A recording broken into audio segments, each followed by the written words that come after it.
Yahoo, Parsleys! Hello, how are you doing? I hope you're doing very well today. Happy Tuesday, everybody. Whoa, why is that here? 1 second. Hello, there we go. Yahoo, everybody. How are you doing? Happy Tuesday. Happy new week. I was hoping to be here yesterday, but I think a lot of things have been, spawning lately. A lot of things have been going on. So I've just been taking it as easy as I can. But we're here today. We're back for more Higurashi. And I say I take it easy, but to be honest, I'm going to be real with you. I did just write a summary for everything we've played through in Higurashi. And divided it by like the respective VOD. So basically I summarized the story we covered in each VOD in different sections. I'm really good at I forgot how good I am at summarizing things, but wow, I am really good at it. I'm thinking of maybe making like videos with that at some point, so we shall see. Maybe I will at some point. But that being said, and that with that in mind, I do want to say that, I'm sure that since Higurashi is kind of like a really dense piece of media, there's a lot to go through, that it can be a little bit intimidating to get into or to watch the stream if you miss like the previous ones. So I am a big Higurashi nerd. I love Higurashi so much. And I made sure to put everything that really matters into the summary. Ideally, you would just read it or watch the parts that, the VODs and whatever if you have the chance. But since it is quite dense in content, I decided that for Parsley's not to feel left out, I would summarize it or our sessions for it. So I did, and I pinned it in chat for both. Hold on, the music is a little loud, I think. Give me 1 second. For both YouTube Parsleys and Twitch Parsleys. It is all written by Sugi Aoki. None of it, there's no half-ass thing here. It's all Sugi Aoki. And yeah. Oh, I did ask for some revisions from some friends that are really into Higurashi as well. And they were like, yeah, this is really good. So, there you go. There's the vouch. If you ever need to read a little bit of a recap or you just don't remember what happened last time, that will be there available for you. As well as the content warning, which I once again encourage you not to read unless you are usually triggered by media that is like gory and whatever. Yeah, but yeah, hello everybody. Hope you have been doing very well. It's so nice to see you today. I was missing Parsley. I was missing Parsley, so I really hope that, you were missing me a little bit too. Why? Who said that? Who said that? If you do not know me, my name is Sugi Aoki. I'm a Woodland Dragon Bard and Guild Master at your service. And today we're gonna be reading Higurashi. So I've been reading Higurashi for a few weeks now. I think it's been 5 weeks, so a little bit over a month. And I voice act all of the characters, and I put a lot of thought into how to voice them too. So I hope you can enjoy that. I am definitely working really hard to do so. It's 100% a lot of hard work, but I really do enjoy it. I really enjoy it. And I hope that you have been enjoying it too. Also, my hair isn't green. I am cosplaying. My hair is actually brown with pink streaks, but I am cosplaying today. Yes, broccoli head. Yukami, thank you so much for the 41 months to tier 1. Thank you. Sugi, best guild master, always giving us amazing supplies and adventuring info. Oh my gosh. Me? What? Is there another Sugi around? No way. No way that's about me. Thank you. Thank you. I appreciate it. I did work really hard on the summaries. I put a lot of love into them, and I genuinely I think the longest summary is 3 pages long, which I know it's not a small amount to read, but certainly it is less than the 20 hours of content that you could be reading that I am reading on stream every Tuesday, innit? So yeah. Why is your hair ruby red? I'm cosplaying Finn the Human. Wait, oh my god, does Finn say that? I don't remember. I love Finn the Human. He's so cute. I love Adventure Time. Adventure Time! I mean, of course, I'm a guild master, but Adventure Time! Come on, grab your friends. We'll go to very distant land with Jake the dog and Finn the Human. The fun just will never end. It's Adventure Time! With Sugi the guild master and Parsley the Parsley. Yeah. I think that's fair. Jake was like, Finn, are you colorblind? Oh yeah. That makes sense because there's some people that are colorblind and they see kind of green and red as the same shade of brown. Low key. God, being colorblind must be so rough, man. My heart goes out to you if you're colorblind. I feel like I always felt a lot of empathy towards it because my dad is colorblind, but I gained even more empathy towards it when I watched Witch Hat Atelier. And I told all of my friends that are colorblind, I was like, you need to watch this. This is the representation you didn't know you needed, probably, maybe. I don't know. I think. As an honorary colorblind person who isn't actually colorblind, but just has a colorblind father who I had to translate colors to my entire life. Yeah. Parsley the Parsley, our official title. Yes! I mean, I guess Parsley, it depends, because you can have any kind of profession, but Parsleys are alchemists, potion makers. So I don't know. It's a little long for the song, I think. But yeah, what kind of color blindness does your father... Bro, my dad is a very... I understand why sometimes people ask questions like that. And there's nothing wrong with your question, by the way. Also, hi, AJ. Hello. But my dad, I think people see me and they're like, wow, her parents must be so expressive, probably. And you're halfway there because my mom is a really expressive lady. She's very, very open and honest. And even though she's not quite whimsical per se, I think she is really genki, she does talk her heart out, if you know what I mean. And that's a great thing. But my dad is a very stoic man. My dad is like Link of Zelda. My dad is like Zelda from Zelda. sorry.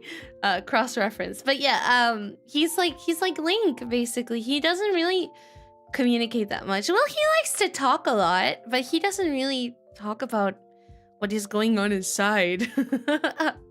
So I can only guess. I think he just generally sees things kind of dimmed in color.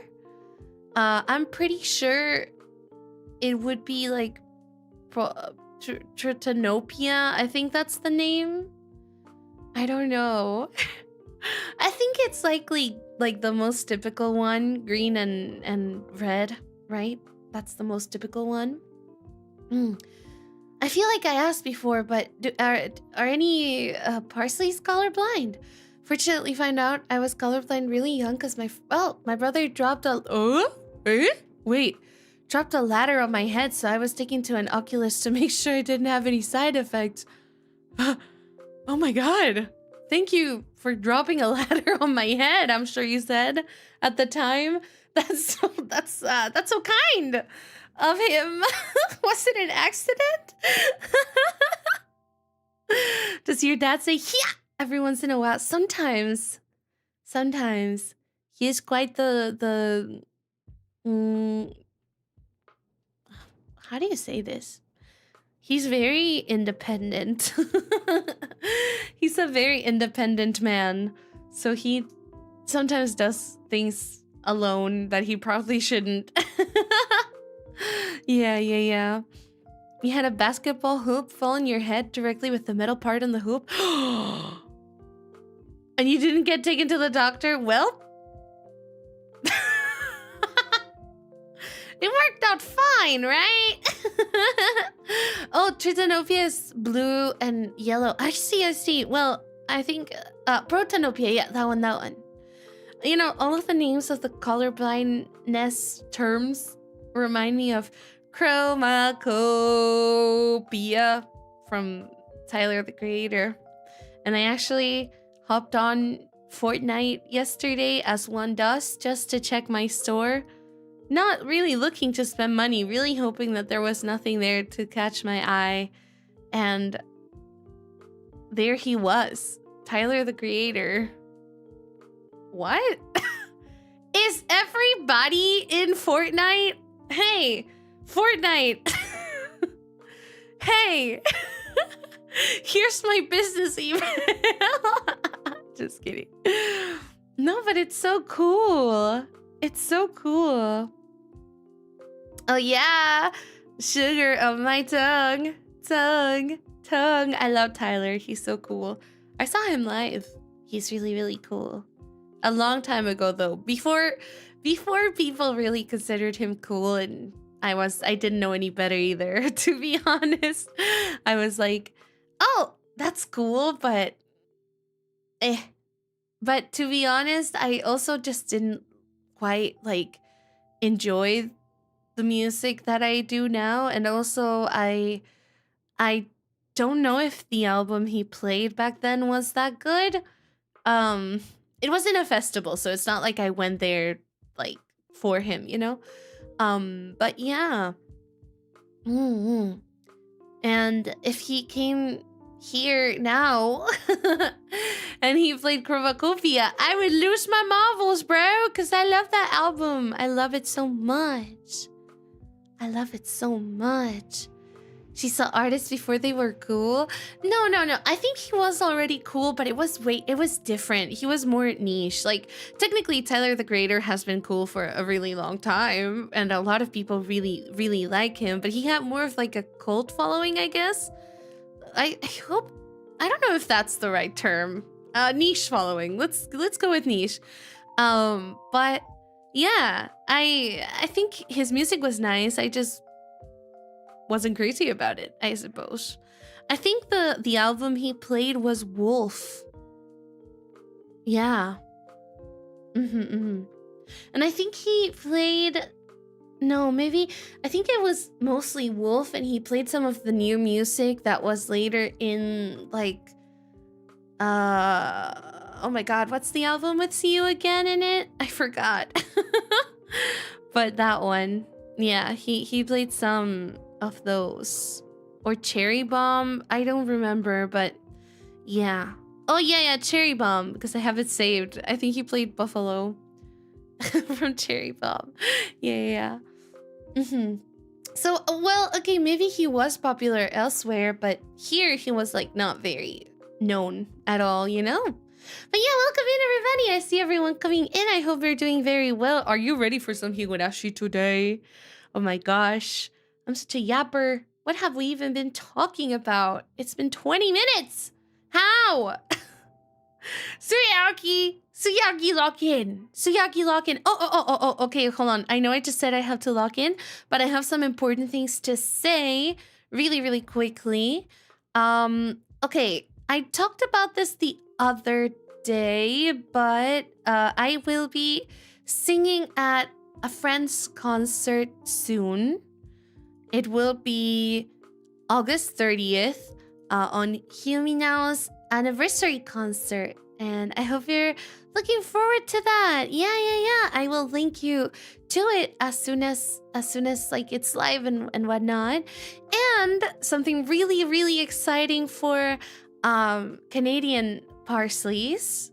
If there are any Canadian Parsleys, I know there are some, but if there are any other Canadian Parsleys out there that didn't know about this, there will be a boba event, a cup sleeve. I don't know if you're familiar with a cup sleeve event, but a cup sleeve event basically is an event where a bunch of people, or like an anime or idols, or in this case VTubers, they organize an event, or somebody organizes an event based on them. A little bit ago, Stella was organizing one for Mint, Maya, and I, but then it got canceled. However, there is another one happening in Canada that Teeny is organizing, and I am a part of the team. I am currently working still to make my drink for the event. And there will be like a Suyagi special drink at a boba shop called, oh my god, I forgot what the name of the boba. Hold on, please pretend that there's no space in between what we're saying right now. Oh, Tora Boba. Yes, at 11340 Avenue NW Edmont AB, 12 to 7 p.m. And I will have a meet and greet there at 12 p.m. I know it's early. I know, I'm sorry. But there's a lot of really cool merch that's gonna... Oh, Edmonton? Did I say that wrong? What did I say? Did I say it wrong? Okay, there will be a lot of cool merch that will be sold there. So yeah, here you go. There's like a special design for all of us. Whoa, sorry about that. And I think it's really, really pretty. Hopefully this was shown and I'm not showing anything exclusive, but just in case, hush hush. Yeah, so yeah, I hope you're looking forward to it. If you are in Canada, please consider visiting, all right? And I will post about it later or tomorrow. Yeah, Edmonton, yeah. Did I say it wrong before, really? I didn't even realize it. Oh my gosh. But yeah, oh Canada, it's awesome. I'm Canadian. Sorry. So sorry. You know, I don't know if I ever told you this, but I am really into, well, I told you this part. I'm really into like tarot and all those things. I always clarify this because people give me a side eye if I don't, but I'm not like super married with it. Like I'm not like crazy and about it and think like, oh my god, this is 100% the truth. I am not one of those people personally. Nothing wrong if you are, but I am more of like the thought that everything that is sort of spiritual is a tool to a certain degree to connect with oneself, if that makes sense. And I think tarot is just fun. It doesn't matter if it's real or not. I think it's just really cool. And it's interesting at the very least how sometimes things line up, right? And so I watched this one tarot reader on YouTube that does like some, she does like some community readings, let's say, general readings. Maya, if you know Maya, I'm sure some of you do, or all of you, honestly, go follow Ichika Maya, okay? But anyways, she does like a community collective readings, right? And you pick a card and you basically choose one and you just, you know, you choose one and she tells you like more or less what is coming up next for thee, right? And yeah, like I watched a lady that does that, and I've watched her for a really long time. Sometimes I watch her just because I really like her. I care about her, you know, I'm parasocial.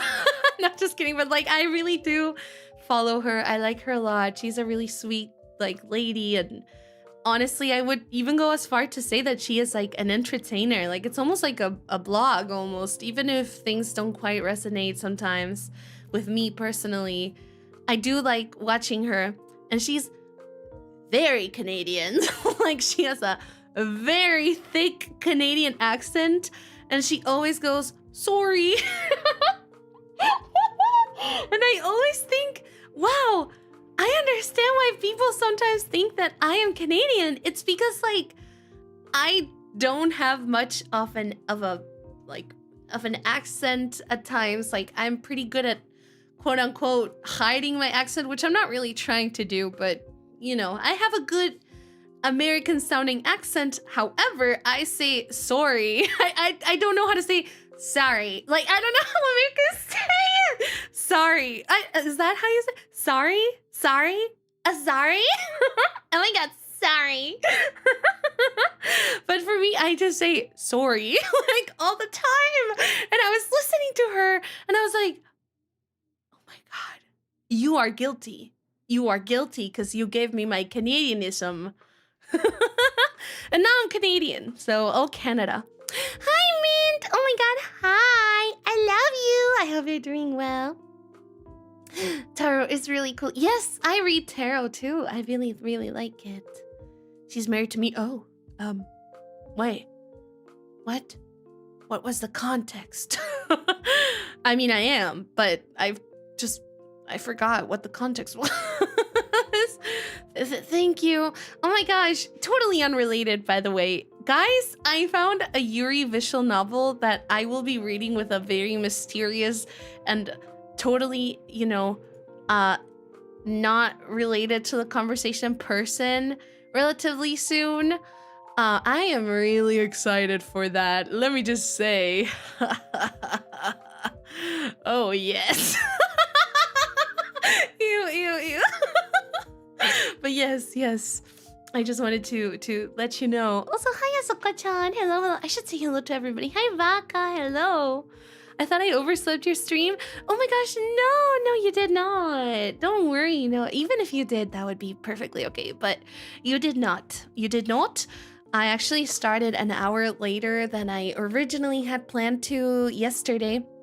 And then today, I just rescheduled it for an hour later. I was letting Parsley know, and I'll say it again because, you know, it was at the very beginning, but I made a summary for everything that has happened in our playthrough of Higurashi thus far. I made a summary of what we cover in each VOD. I have read the entire series, so I took into mind everything that you need to know moving forward, and you know the parts that are really plot relevant, basically.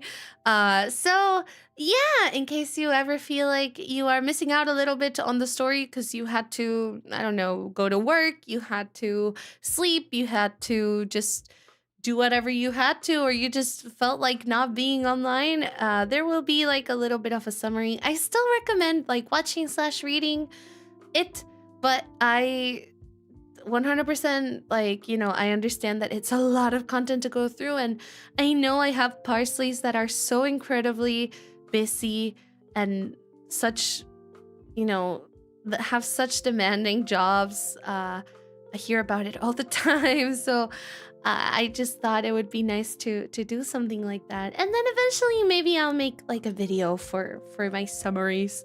I don't know. I am like 100%, I told you this before, but I'm 100% the kind of person that likes to watch summaries for things. I'm obsessed with watching summaries for things. Not this in particular, to be honest, because it's so nuanced. Like there's so many tiny details that are 100% missed in a summary. But it's just, you know, really hard to go through a really dense story. I said it in Canadian again. A really dense story for people that are so busy. So I want to be mindful of that and provide like another option that is still a little bit better than the anime and really short, to be honest, because I feel like you can read all of what we have so far in like 10 minutes, maybe? I don't know. I'm a fast reader, so I want to be mindful that maybe other people aren't, but I read really fast, you know? When I'm not voice acting at the very least. But yeah, it will be pinned in the chat and in the description of all of my Higurashi streams. So yeah.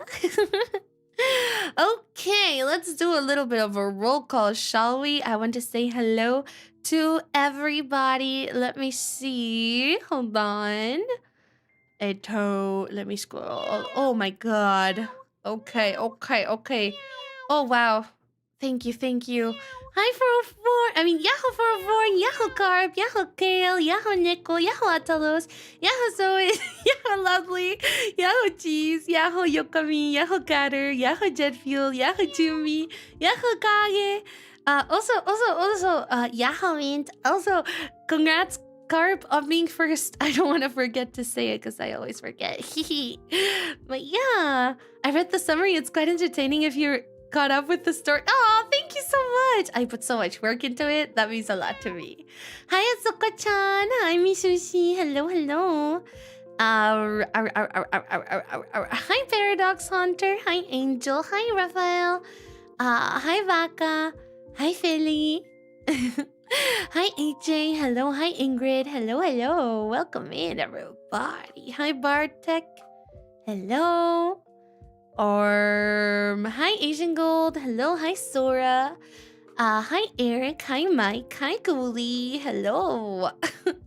Wow, so many Parsleys. Hi, Alternate. Hello. I had a friend who was colorblind, helped him out, but helped him out a bit, couldn't see blue. Oh my gosh. It's the first time I hear about that. That a colorblind person can see blue. I mean, I know it exists, but I've never met somebody with that, you know? It's really interesting. Hi, Chaos. Hello. Hi, Kapu. Hi, Void. Hi, Acedia. Hello. Oh my god. I forgot that we sung Adventure Time, but I want to sing it again. Oh my god. You know what other show I really like? I like Steven Universe. I never finished it, I think. But I really loved the songs from Steven Universe. I used to sing them all the time when I was in high school. Hi, Leon. Hello. Hi, Chris. Hi, Rose. Hi. Hi, Story Believer. Hello, everybody. Hi. Hi, Disturbed. Hi, Neko. Hi, Bio. Hi, Furnace. Hi, Lumen. Hi, Warfare. Hi, Tying. There's so many of you. My god. Is it because I put Moe Moe Kyun on the title? Is that why? Hi, Crazy. Hi, Ralph. Hi, Tizzy. Hello. Yeah. All right. Should we hop on? Are we ready? Are you ready? Hi, Eula. Hello. How are you? All right, let's go. Let's get it. Hold on, I need to do this really quickly before the opening starts. Otherwise I'm gonna explode. No. Oh god. Ignore that. Gosh. Okay, wait. I have a little bit of a question for you, Parsleys. Since we're here, do you want me to read a little, like, the recap of the previous chapter? You know, like, each time we play? Or would you rather I don't? Because I feel like maybe sometimes we need a bit of a refresher since so much time passes. Like, it's just a week technically, but I feel like a lot of things happen in a week. So maybe you want me to read you a little summary. Since I'm already making them, it doesn't really matter to me. But I don't know. It's up to you. Wouldn't mind. I consider it required reading and everyone better do their homework. Well, I mean, you don't have to, but I definitely think that it would be good to follow the thread of the story for sure. Yeah.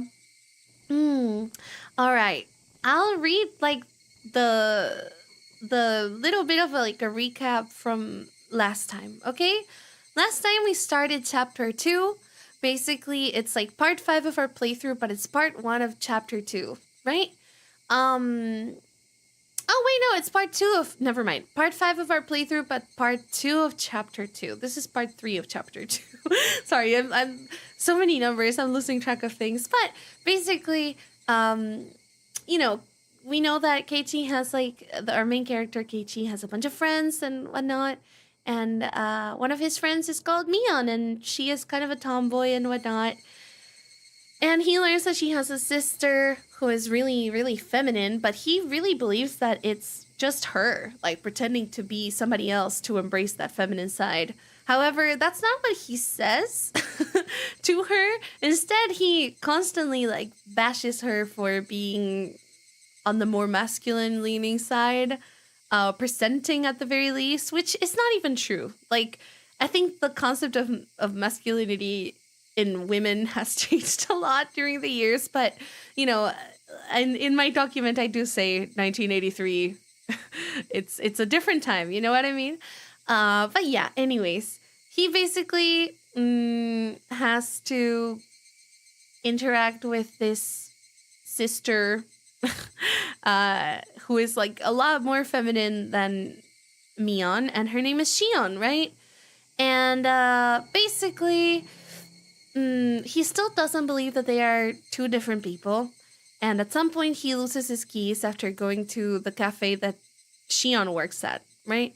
So he basically loses his keys, and then Mion tells him that his sister found some keys with like the same keychain he has at her cafe. And so he goes there, and basically they have like a weird interaction where all of the town people from Hinamisawa like gang up against like other like gang members basically that were trying to fight Keiichi because he toppled over like a bunch of bikes and whatnot, which is really creepy and scary. And because of some back and forth that happens there, Shion starts like low-key, you know, not flirting, but being very friendly with Keiichi. And she invites him to an event the next day that they are having at the cafe that she works at. So he finds out later that it's a really exclusive event and whatnot. He goes to the event, the day of the event. And it turns out that there's a bunch of weird people there that are really obsessed with maids and really want to humiliate her, and well, all of the maid like waitresses that are working at the cafe, and they really want them to like touch them, so they start doing a bunch of weird things to get the maids to touch them basically and interact with them in creepy ways, but all of the other waitresses are used to that, so they don't really fall for it. The only one that falls for it is Shion, because she's pretty new. And so to help her, Keiichi calls over a bunch of their friends, and basically they help with the situation. They get the weird people out, and he calls all of them except for Mion, because he's still under the impression that Shion is Mion, basically. So he calls all of it, like he calls everybody and leaves Mion out, basically, right? At the end of the day, Shion is like, let's go out together after I'm done with work. And so they go out together, and they're walking, and it's so late that she's like, okay, let me just walk you to the train station so you can go back home. They are walking there, and they come across a toy store that appears at the beginning of the story too, where basically Keiichi wins the doll, and he, instead of giving it to Mion, he gives it to another one of his friends who already had received a gift like that, just because he said that Mion was too much of a tomboy to enjoy something like that, which is really important to the plot if you couldn't tell already. And so they stop by there, and Shion starts talking about the doll and about Mion and how much of a tomboy she is, and basically this all reminds Keiichi that he has been a really big prick to to Mion, to his friend Mion, who is like one of his best friends, by the way. So it's like a really mean thing. And we also see from Mion's perspective that she has actually pretended a few times to be Shion. So some of the interactions we've had with Shion were actually Mion, and it just shows that she is capable of being super girly and cute and whatever. Which we know because we're not stupid like Keiichi. Anyways, that's besides the point. That's besides the point. And so basically the whole point of doing that and dressing as her sister, like girly as her sister, with the same clothes and the same hair and whatever, was in hopes that Keiichi, her friend, would, or like the main character, would realize that it is actually her. And the thing is, Keiichi knows it's actually her, but again, what he says is that she is too much of a tomboy, and he starts drawing all these comparisons to kind of taunt her into saying that she is actually Mion and not Shion. But basically, like, all it does is trigger Mion even more, because she's like, oh my god, you really think all of these awful things you're saying? Like, she takes it matter-of-factly. She doesn't read the nuance, which is understandable, like, you know? Anyways, that's besides the point. Yeah. So they stop by the toy store, and Shion sees the doll that that Mion liked at the beginning of the story. And she's like, would you buy this for me? And Keiichi's like, sure, Mion, let's go. And she's like, but I'm Shion, I'm not Mion. And he's like, okay, whatever you say. Because he still thinks that it's actually Mion, and he is more convinced now that they are having this conversation, that she is doing all of this to prove a point, because he had learned previously from their friend Rena that he had really heard Mion about, like, her gender identity and and how she represents herself, and if she is feminine or not, or whatever, you know? And so, yeah. So basically, he buys her he goes inside to buy her the doll, and inside the toy store is none other than Mion, who works at the toy store. So yeah, and it's really awkward and really awful, and we learn that Shion is just the worst. We hate Shion in this house. I freaking hate her so much. Done goofed, honestly. And then that is really awful. Shion is really, really mean to Mion, taunts her a bunch, and it's just super mean because she is upset that Mion has pretended to be her to interact with Keiichi in kind of like a more vulnerable context, you know, because we don't know that yet, but it's very evident that Mion has like some kind of feeling for her. And Shion even says that. Shion says, I understand why my sister likes you. Would you mind if I like you too? Which is the scummiest thing in the world, by the way, but that's besides the point. Okay, at the end of all of that, basically, or like on a different day, Keiichi learns about what Watanagashi is, which is a festival. If you haven't seen the other parts, it's a festival where like a bunch of furniture is put together, and the shrine maiden of the village, which is another one of our friends called Rika, and a descendant of, allegedly a descendant from like the god of the deity of the village called Oyashiro-sama. She basically has to beat up a bunch of furniture to, you know, to basically make the cotton softer, I guess. And then the villagers pick up the cotton and they throw it in the river to drift away their sins, basically, to cleanse themselves from the sins, and they offer it to the deity. And while preparing for this event, Keiichi offers some help so as to make things better with his friends, especially Mion. And he meets with Mion there, and everything is nice, and Mion is clearly like still very much trying to be close to Keiichi.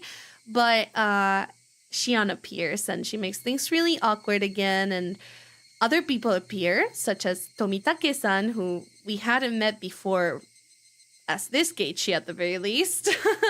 And his good friend, question mark Takano, who he is always with, but is not really his girlfriend. It's complicated. You know how it is. And so they are there, and basically Takano starts talking about, oh yeah, Shiro-sama's curse. A curse about the that is imparted upon the village by the deity of the village, where basically every year there is one person that dies and is viciously murdered and one that disappears. And he is, Keiichi, our main character, is really entranced by this conversation, so much so that he forgets that he is there with Mion. Mion leaves. She tries to pull him away. She's like, hey, let's go. Let's not worry about this. Don't worry. Like, let's go drink something together. And he's like, no, I want to hear this. I'll go in a second. And then he doesn't. And he leaves her standing. And it's been hours. And then she's like, well, I'm going to go. But she doesn't tell him that. She just leaves. And so when he is done having that conversation, she is gone. And things are bad. He keeps fumbling really bad. So yeah, that's basically the recap for last time.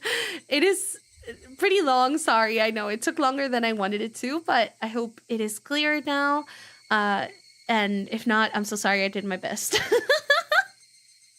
I'm so sorry. I did my best. I promise. She's so awesome and he is fumbling. Right, like, you're so lucky. Oh my god, you're so lucky to have such a... What the freak? I'm so sorry. Oh my god, I didn't even realize I opened my nondescript browser. Let me close that really quickly. Oh my god. But yeah, she is really awesome and he is the worst. He is the worst. He is like such a... Well, I mean... I feel like he is better than the first chapter in the second chapter, but he is just like so... I don't know. He's such a kid, you know? He's such a kid and he acts like it too. Whereas like the other girls, like sometimes they don't... Like when they have to be mature and when it comes to feelings and all those things, like especially their friends' feelings, they pull up. They care. They show up. They stand up for each other. They, you know, they listen to each other. Keiichi's like such an idiot. I'm sorry, but he is so stupid. And no, I wouldn't even say he's oblivious. I think he's just like negligent. You know what I mean? I think that's the word. He's like negligent, honestly. Like at some point when you just don't care about your friend's feelings like that, it is negligent. I'm so sorry. Saragatari! Ohayou gozaimasu. Saikin no? Katen oopsie poopsie. Exactly. But yeah, anyways, it's been an hour, so let's lock in. So sorry. VOD watchers, skip an hour. Or, you know, you can listen to the recap if you want. Let me open the window and then we begin, okay? All right, 1 second.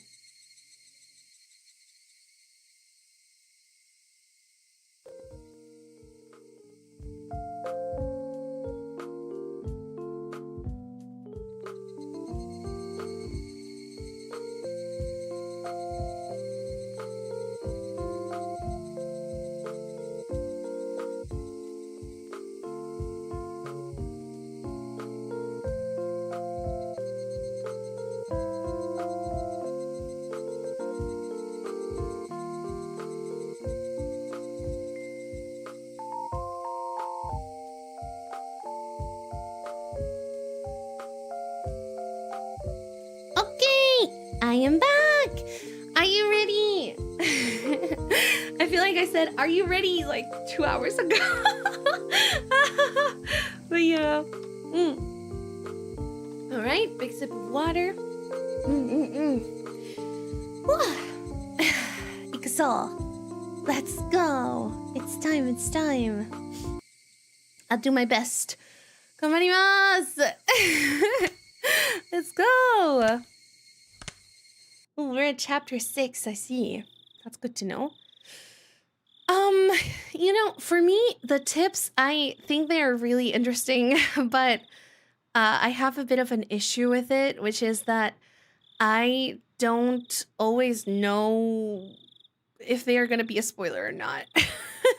So I think for now we're just gonna skip them. I think usually they are really insightful, but they do sometimes have spoilers for some later story. Oh, I really meant to say things differently. I really didn't want to feel this way.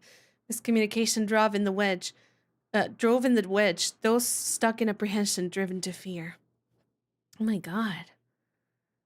Oh, I could read this take my time with it. See, nobody can stop it now. As cold, hard emotion claws deeply and cruelly at my bared heart. Watanagashi. At that time, why did I whisper in remorse? But now, those words simply rang hollow.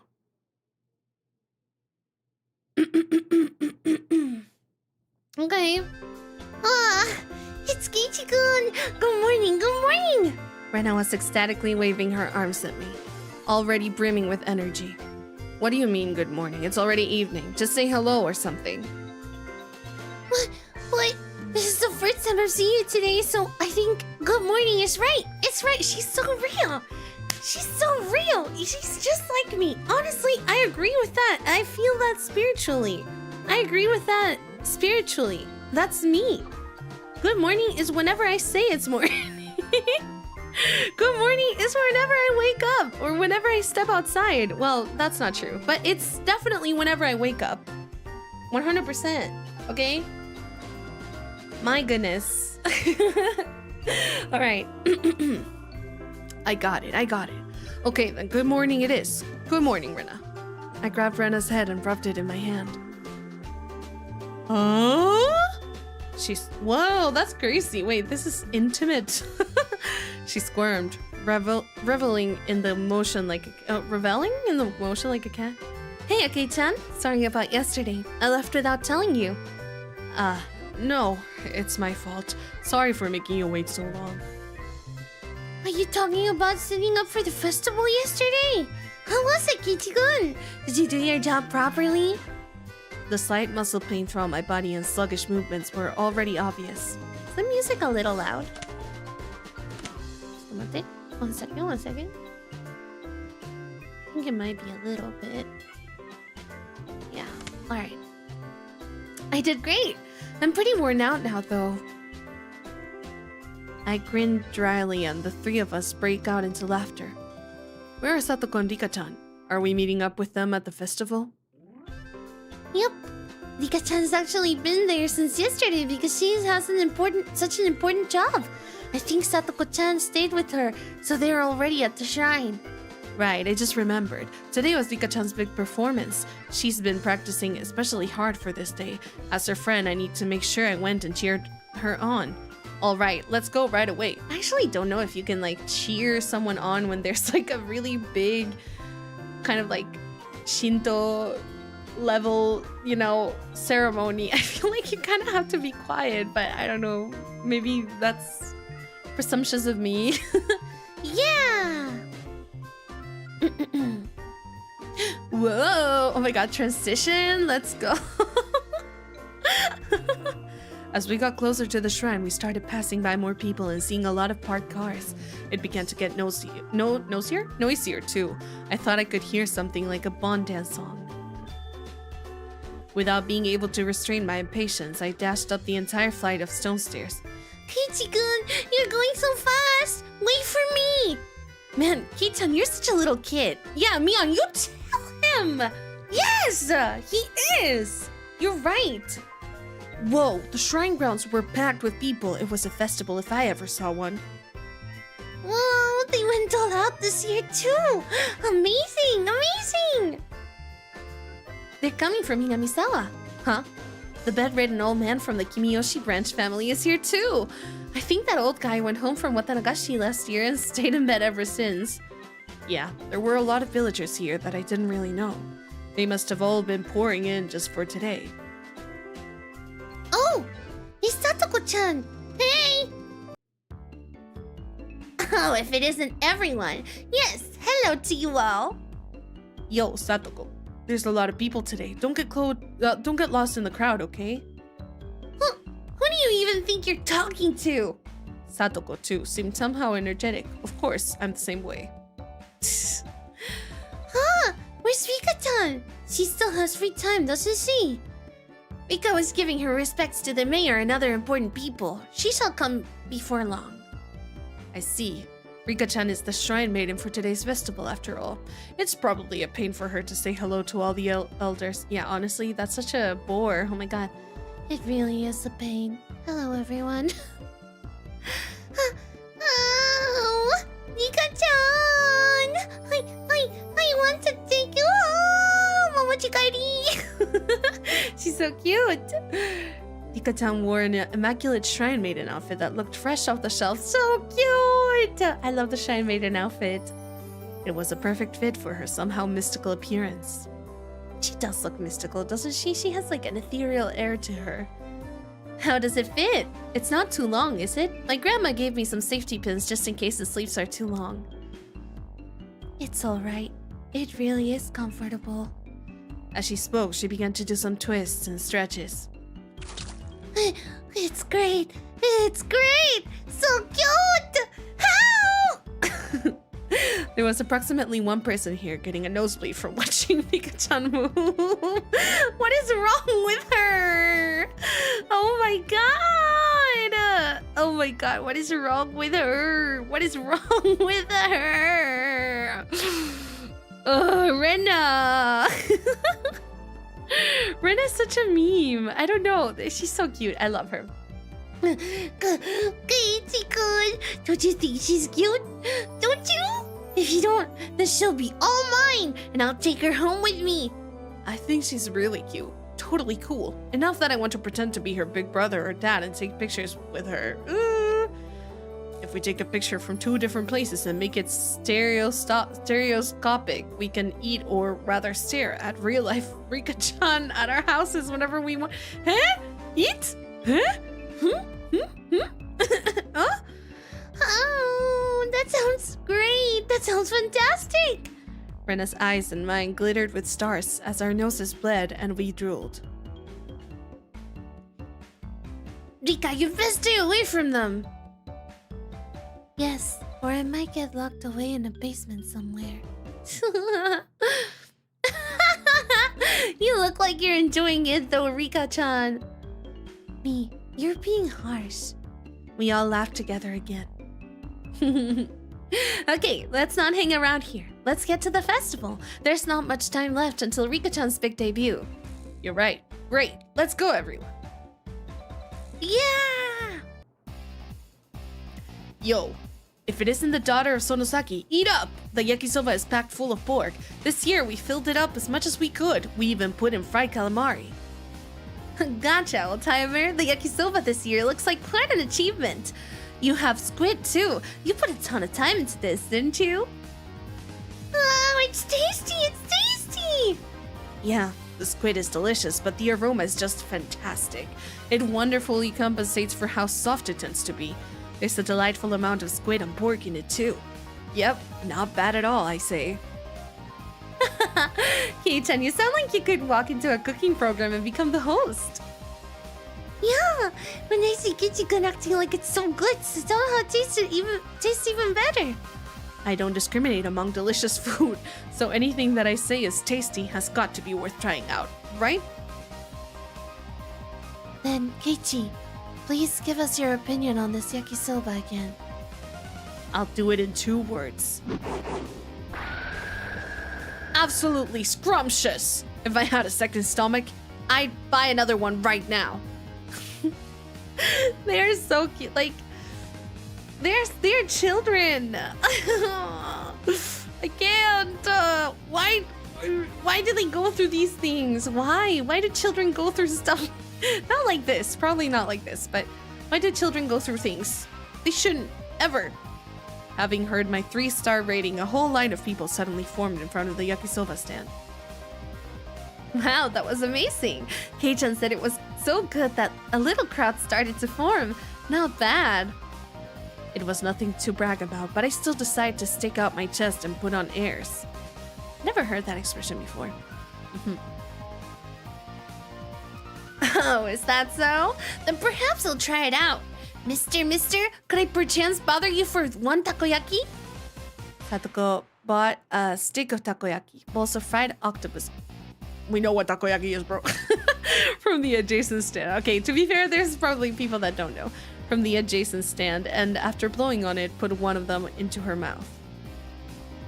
How is it, Satoko-chan? If you give it a good rating, then Rena will buy it too. Gulp. Now, it's time for Hinamisawa's very own food critic, Judge Satoko Hojo, to give her impressions.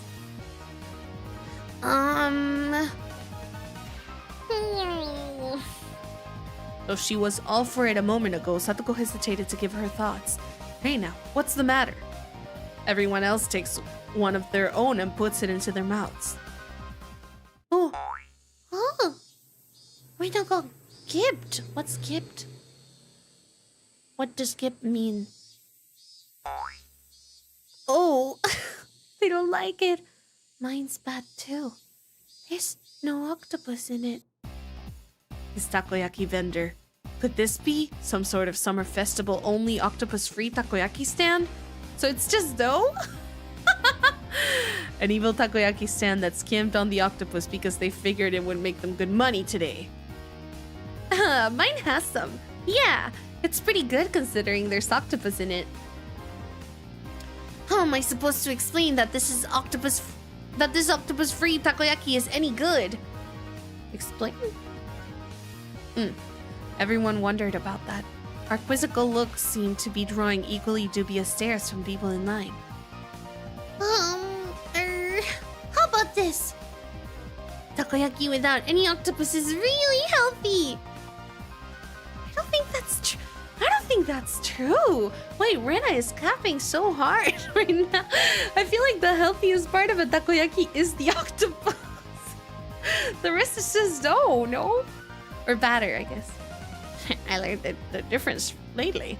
And even people who don't like octopus can eat this delicious takoyaki. That's true. After hearing that, several surprised guests left the line.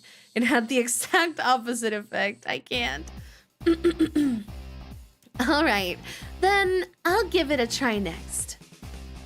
A self-inspired take on takoyaki in which you can clearly taste the simple flavors of the flour, green onions, and pickled ginger. The unaffected taste is bolstered by the absence of octopus. It wasn't half bad, but after hearing there's no octopus in it, clause, even more people left the line. Oh no, they ruined this man's business. It's okay. Rika-chan, any good comments? You can be honest. 400 yen is too much for this. That was too honest. Oh my god. Even more customers leave the line dealing a lethal blow. There were other takoyaki stands around after all. Well, I mean... we might not want to be doing this. Hey, Satoko. You started all this, so give us a great big turnaround. I cannot do it! How do you expect me to lavish praise upon takoyaki without any octopus in it? Ah, you idiot! Satoko's angry outburst was the finishing blow. Oh my god, no! Oh no! You think the batter is the best part? I think it is really yummy, for sure. But I wouldn't say it's like healthier, right? I don't know. Batter octopus, many shoga, green onion, bonito flakes, sauce and mayo. So yeah, the batter is the most unhealthy next to the sauce. I feel like overall the octopus is the healthiest part. Probably. Well, maybe the green onion, but yeah, you won't just eat green onion, right? The customers are all gone. Huh? The guy is staring at us. Why is that? How? There's no saving this crowd. Perhaps I, Keiichi Mayabara-sama, will lend a generous hand. Ugh, kill him. Keiichi-kun, you could do it. We want you to save the takoyaki vendor who didn't put any octopus in it. Don't smile as you say something so bitter. Alright, fine. This may be the only chance you'll get to see a pro at work, so watch carefully. I shoved the stick into an octopus-less takoyaki and crammed it into my mouth. As before, there wasn't any octopus in it, but Mion's had some in it. That was the important point. Was she being honest though? Are we sure about that? The man who runs this takoyaki stand, he truly loves takoyaki in every meaning of the word. No, it could even be said that he adores it. Eh? Everyone gasped in surprise, including the takoyaki vendor glaring at us. This man truly does love takoyaki, and because he loves it, he doesn't want to create half-hearted random ones. Isn't that right? The takoyaki vendor looked down, unsure. Those watching were listening intently, wanting to know why octopusless takoyaki deserves such a high rating. Kichi-san, if he really and truly loved takoyaki that much, why did he make takoyaki without octopus at all? Is he not betraying that very takoyaki? You may be right. In one sense, it is a betrayal. However, it is the best possible compromise this man could find. This man is making a real takoyaki today, as he always does. However, only one of two of them on each stick are the real ones. Well, you're right. The one I ate had octopus in it, And considering it did actually have it, it didn't taste bad at all. You know? Right. That was a bona fide takoyaki. And as for the other ones, it was the biggest compromise he could make against the biases of the general populace, who all think that there need to be 8 pieces on the stick, or else it's not real takoyaki. Kichi-kun, I don't understand what you mean. Why is one of them the real thing and all the other ones are fakes? Why? The secret lies in the octopus. Mister, this octopus is true Akashi octopus, isn't it? In recent years, the number of octopuses caught in Akashi has decreased, and their prices have risen drastically. Risen? Yeah. The prices are now so high that you wouldn't think of using them in takoyaki. Then the man who had been looking down this whole time mumbled, "Yeah, that's right. Akashi octopus, it is very expensive." But this man absolutely had to have the Akashi octopus. He could have bought much worse quality octopus for cheaper as much as he wanted, and he would have still been able to fool everyone. There are plenty of other scamming takoyaki vendors who claim theirs are from Akashi, even though they are not, but this man wouldn't accept it. He wouldn't tell lies. Akashi octopus are supreme. He wouldn't even relinquish this one stubborn conviction. This man loved takoyaki. That's why he never lied. Oh my god, he is such a liar. He's such a natural liar. Hi, Sikriox, and hi, Fatielo. Hi, Kyle. This is crazy. He's such a good, seller. He promotes all of these stands really well. Right. Oh my god. Yet, there was one point that he absolutely had to compromise on. What might that be? The number. The popular opinion is that stick of a takoyaki should have 8 pieces on it. Even if it's real, the Akashi octopus, he couldn't charge 400 yen for just 1 piece. 1 piece? Could he? If he didn't have 8 pieces, nobody would buy them. This man wept over it. In order to make just 1 true piece of takoyaki, he wouldn't even let himself lie through the other 7. Oh, whoa! The octopus-free takoyaki vendor burst into tears. I gently clap one of his shoulders. I wonder if he's crying because he feels guilty for lying like a liar. Anyways, no matter what anyone else says, I will never forget how genuine you are. You, sir, are a true vendor of takoyaki. You are the only one in the world with the right to call himself that. Standing ovation. Wow. Mickey, thank you so much for the 28 years to tier 3. Thank you. I hope you're doing well. As I embraced the shoulders of this man, shedding his manly tears, those watching delivered a round of applause. Thank you, thank you. Moved by my speech. Everyone, I beg of you, please eat some of this true takoyaki vendor's takoyaki. If we don't treasure genuine men like this, then how can we protect the true path of the takoyaki? If nobody else will eat them, then I will eat them all! Is that true? Everyone watching is lining up! Kichi-kun, you did it! You did it! I think it's more they thought Ki-chan's propaganda speech was interesting, rather than the takoyaki actually looked good. Ki-chan, you could probably sell plain old rocks if you tried. You would do well at product demonstrations in the supermarket. Yeah, he's a good promoter.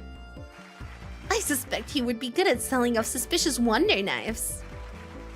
Absolutely stunned at my successful pitch, the guy manning the stall next to this one called out to me. He's a scammer. In other words. No, literally. Like, I mean, technically. Okay, I don't want to like get controversial. Actually, never mind. Hey, you guys do that for my sweets too.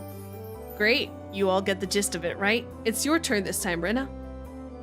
Okay, I'll do my best. Oh, when apricot sweets are cold, they're very, very good. The apricot is sitting so quietly and nicely on top of the syrup. Oh, it's so good. I want to take it home. Oh. It looks like she lost herself in this midway through, but a girl giving it such natural praise was itself bringing in some customers. A line was quickly forming behind Rena. Yeah, just the average day working for PR, basically. That's what I was gonna say. Yeah. I mean, I feel like there's a lot of like people in charge of promoting stuff, or like the areas of promotion in like companies. It's borderline a scam, you know what I mean? Like, it's like, can my Nerf gun really do that? You know? I don't know. Next up is the Okinomiyaki. Oh my god. Sorry, I got mixed up with Okinomiya Station. Okonomiyaki stand. Satoko, you're up. Rather, well, the crunch of the fried tempura batter mixed with yakisoba is simply to die for. With a huge piece of bacon laid on top, when you bite into it, it all comes flooding out. Yeah, that's freaking great. Now I want to try some too. Then a huge sign formed at my words. Oh my god, everyone is like bad at cooking, or am I getting the wrong impression? Oh, they're all so easily influenced. I wonder if it's because of the thing that Shion had said, where like it's kind of like a hive mind sometimes, you know? Yeah. What on earth is this? So basically all these onlookers are just following us around to all the stands. When people hear about food from others and they try it for themselves, it tastes a lot better than it normally would. I don't think that's true. I feel like when you set my expectations high, I'm gonna be expecting something good. I'm gonna be honest. So that's it. Even Rika-chan was gorging herself on the food, getting sauce on the bib she's put on to prevent her shrine maiden outfit from getting dirty. Nice! The older guys are getting into it too. Okay, Kei-chan, which one should I do? Right. Mion, you go to the stand next to that. Show them the depths of your power. What? Kei-chan, the stall next to that is... Whoops. A goldfish scooping stand. A bit out of our element. No, as club president, I won't flee, no matter who or what my opponent is. Let's get started. I look forward to a splendid performance, Mion-san. The onlookers were also watching Mion with hopeful eyes. Welcome, welcome. Here's your newt? Why did I say newt? Your net and bowl. Okay, here we go. The goldfish are energetic today. They really look delicious. Small things like these, you could crunch them down whole. Huh? What'd that mean? Mion-san, what in the world are you saying? Oh, was that her? Me-chan? You ate them? Did you eat the one right across us here too? No, I didn't say anything like that. Mion's face went red as she shook it vehemently in denial. Well, I mean, you just said so yourself that they really look delicious. It wasn't her. Yes, you did indeed say so. My sister is omnivorous. She eats anything that can go in her mouth. If they taste good, then maybe I'll try one next time. No! Wait a second. Hey, what the hell? Shion, how long have you been here? Hey, Age-chan. Mion, everyone. Good evening. Kill her. Where did you come from, Shion? I've been here since the bed with the yakisoba. You were all so loud that I found you right away. Jeez, you've got nothing to do with this, do you? Go somewhere else already. Jeez, Mion, don't treat me so cruelly. Right, Kei-chan? You're okay with me being here, right? She asked, grabbing my arm and pushing her chest into... Eh? I need you to read this dialogue. Do you see this? Do you see that? Do you see that? I need him... Where's the squeak? Give me the squeak. I need him to disappear. I hate him sometimes. What is wrong with him? Why did he say that? In his brain. Hold on, let me drink water. Oh my god.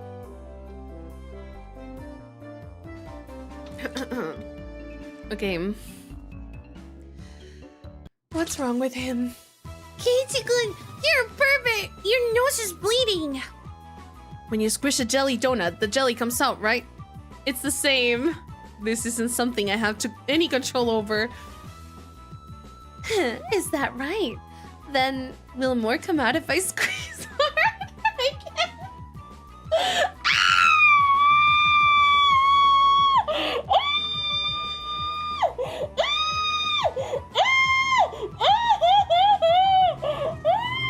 Oh my god, I didn't read it preemptively. I just...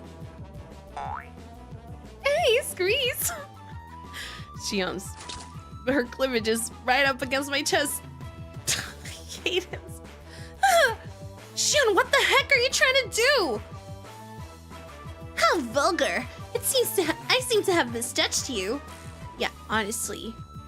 Oh my god. No, don't bark at that. She sucks. And not in that way. She just sucks, okay? What about my flat chest? Nika, you're 5. What are you talking about? No. Get away. Osha, HR, anybody, please help me, please. I'm so scared. Wait. We need censoring. This is terrifying. This is the scariest part of the game. I'm not even gonna lie to you. This is the scariest part of the game. I feel like you don't want to see this part. I'm gonna be honest. I'm gonna censor it. I feel like you really don't want to see this part, so we're just gonna do this, okay? I'm just gonna censor it, okay? I'm just gonna skip this part. Oh my god! No, please. I can't. Please tell me it's over. Okay, I think it's over. That's awful. I'm traumatized. Wait, what the heck? I broke everything. Give me 1 second. Oh my god, bro, what the freak? He's such a weird... I forgot he said that. Sometimes I feel like there are parts that I haven't played, or maybe I just repressed them. Oh no, I lost it. Wait. Oh my god. That's unbelievable, bruv. I cannot believe it. Pretty censored. Oh my god, Kia. Alright. Everyone is so dirty. Rena punched me. It really hurts. Why did she do that? Rika-chan! Rika, you get what you deserve. Sheesh. Now that Shion was here, the energy around us had increased by 120%. Bro, what he said, I want you to know that what he said when I censored the screen was, I don't regret censoring. It was the scum of the earth core, okay? You're friends are so much fun, Mion. I never get bored of them. Right. If you weren't here, it would be way more fun, you know? I want to stay with you all, but if I continue seducing Kei-chan, my sister looks like she's literally going to bite my head off. So I'll retreat for now. I'll be back. See you, Mion. Don't be back. Get the salt. Someone get the salt. Eh? She's scared of the salt or something? Ohayou gozaimasu, Kochi. Saikin no? After teasing her older sister so much, Shion ran away into the crowd of people and disappeared. I felt that I have borne witness to a rare side of Mion-san. When Mi-chan is with Shi-chan, she looks kind of cute. Rena smiled happily, earning her a whack on the head from Mion. Don't say dumb stuff! Let's get to the next stand already! We went about just like that, really noisy and lively to the other stands. We were paying money towards the beginning, but midway through, the guys running the shops thought that we were just too funny, and we ended up being able to fool around without paying much more. Oh, that's cute! The people in Hinamisawa are so sweet, for the most part. The vigorous sound of a big taiko drum echoed through the air. Oh my god, it's the OBS drum. Sorry. Mika, it looks like it's time. Yep, it looks like it. Right, it's just about time for Rika-chan to appear in the what word was that? Offertory dance. I'm a little nervous. Believe in yourself. Datemayo! All of your sweat will definitely amount to something, Rika-chan. Mion slapped hard on Rika-chan's back. That's right. You'll do fantastic, Rika. I'll do my best. Yeah, that's the spirit. Sorry, sometimes I need to take a pause because I forget how I voiced them. I have to take a tiny little pause to think. What was your voice like? I balled my hand into a fist and raced it into the air. We're rooting for you, Rika-chan. Go for it. Yay, remember? She did say that. Go for it, yay! Rika-chan gave the best smile I'd ever seen, then pivoted on her heel and ran off, Okay, we should get going too. Right, let's go cheer her on. You mustn't. You must keep silent during the performance. I got it, jeez. I rubbed a hand through her hair. She was worried about her good friend up to the end. Oh, that's cute. What the heck? Then we'd better hurry. All the good spots will be taken. Come on. Mion ran off and everyone else followed a moment later. A large amount of people had already clustered into the tight space to watch the L-defying dance. Wow, this is a lot of people. I turned around to look at everyone else, but nobody was there. Where did everyone go? They probably got lost among all these people. Finally, I spotted the back of Mion's head on the other side of the crowd. It definitely doesn't look like I can get over there. Surely you're not making a mistake, right? Because why would you be making a mistake? Why would you be mistaking Mion for somebody else? Right? Right? Well, we got separated. No big deal. We can just meet back up when Rika-chan's dance is over. I gave up on finding the others and wandered around, trying to look for a place where I'd be able to see better. It didn't take long for me to realize I'd have to settle for watching between the heads of the people in front of me, though. Once again, an even louder taiko drum resounded. This one was to announce the beginning of the dance. I couldn't see very well, but it seemed like Rika-chan had come on stage with the elders who were in priestly garb. Oh my god, I almost said parsley. Parsley garb, it's just a leaf. I heard low exhalations of admiration and the seniors rubbing their prayer beads in gratitude. Everyone's heads were in the way, and I couldn't see. It was really frustrating. We should have cut playtime short and come here to get good spots earlier. After Rika-chan intoned the prayers, she took the festival hoe and walked to the pile of quilts stacked on the altar. That's right, the point of the ceremony was to purify bedding and to hold a memorial service, wasn't it? Then the solemn offertory dance began. She had practiced using a mochi-pounding mallet. The awkwardly shaped festival hoe Rika-chan held seemed really heavy. Back and forth, up and down, it was difficult to even lift in the air, but she sweated and waved. What's happening to me? Reset. Okay. She sweeted and weaved. I said sweated, didn't I? But she sweeted and weaved, raised and dropped it again and again. I think it's sweeted. She couldn't just deal with it and do it grudgingly. As the shrine maiden, she needed to retain the dignity, that solemnity. Oh my god, I can't. These words are so high and mighty. As the shrine maiden, she needed to retain the dignity and solemnity present at this festival. There must be a ton of pressure on Rika-chan's shoulder right now. Damn, why am I cheering her on from a place I can barely see her? I'm her friend, so I should be right up in the best spots, rooting for her. K-chan, over here. Someone tugged lightly on the back of my shirt collar. It was Shion. She beckoned me outside the crowded ring of people. Beckoned me. I herald the beginning. Sorry. She had a mischievous grin on her face, and I took it as her saying she knew a good place nobody else knew of. Shion, what's up? Shh. Just be quiet and come with me. As she told me so, she ran in a big detour around the throng.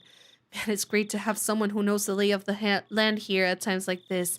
Impressed though I was, I nearly lost sight of her right away. No more getting separated from me. I ran after her so I wouldn't be left behind. As I wondered in anticipation what kind of secret spot Shion had in mind, we left the crowd of people and went around to the back of the shrine grounds. Hey, wait, where are we going? We're getting further and further away. Shh, just stay quiet and follow me. You'll understand soon. Shion gave me a wink and reminded me of Mion as she said that. No sign of people, and not much moonlight. It was dark. We had gotten pretty far away from the crowd of people in the shrine grounds. How are we supposed to see Rika-chan's dance from here? I see. There's some high spot around here, isn't there? Like a rooftop or somewhere we can look down at, right? What? Why do we have to climb onto the roof? Well, how else are we supposed to see Rika-chan's dance? Did you really want to see Rika-chan's dance? Kei-chan, could it be that your strike zone is really low? I don't think we're understanding each other here. Weren't you going to show me somewhere I could see Rika-chan's dance from easily? What? Who made that promise? What's going on? Why me? Why do I always misunderstand Shion? Because she's a girl. And she's also mischievous, so it's not really entirely your fault. Also, hi Mario, hello. Is it my fault? Am I just reading the wrong things into it? Then why did you call me all the way out here? With an expression that indicated she wasn't fooling around, Shion pressed her index finger into my lips and said slowly and quietly, "This place is a dark, dead, empty spot. You can't see it from the festival grounds, and now a male and female on the same age are all alone together." Eh? Could this be? Shion, she's not planning something crazy again, is she? Shh. Look over there, see? Shion whispered, pointing into the dark underbush. And there we saw two figures, one male, one female. What's that? Is that... We're right at the scene of the rendezvous, of course. See, look closely. Can you tell who they are? I peered intently into the dark at Shion's suggestion. Oh, it's Tomitake-san and Takano-san. What are they doing? Those are adults. The two of them were clearly breathing quietly and glancing around to make sure nobody knew they were there, as they crouched before the entrance to a wooden storehouse-like building. Wait, Shion, could this be what you wanted to show me? Kei-chan, you can see Rika-chan's dance any year, but you won't ever get another chance like this, okay? She's saying what I think she's saying? Is she the spawn of the devil? I'm so confused here. What is she planning? Hey, this is crazy. You're missing your friend's dance. I mean, Shion isn't friends with any of them, to be honest. She's trying to beep on them. I think so, but like in a perverted way. I think. I don't know. Ugh. I hate her. Excuse me. Hi, Dio. Hello. Okay. I'm going back. Don't call me for something like this again. If you move now, they'll see us. At our noisy argument, Takano-san suddenly turned around. Oh my. Who might that be? Also, I saw the clip. That's like... Because I was like, why is she so hot? And it said, does she know she's voicing it like that? I don't know. She gives me those vibes. That's why I'm voicing her like that, because she gives those vibes, doesn't she? I don't know. Do you think it's not fitting to her? I feel like she would speak like kind of like Megara from Hercules, Loki. It gives me that vibe, but I don't know. I don't know. Maybe I'm off. What other voice could she have if not that? Oh my. She wouldn't speak like that. All right. Let me drink water. Hold on.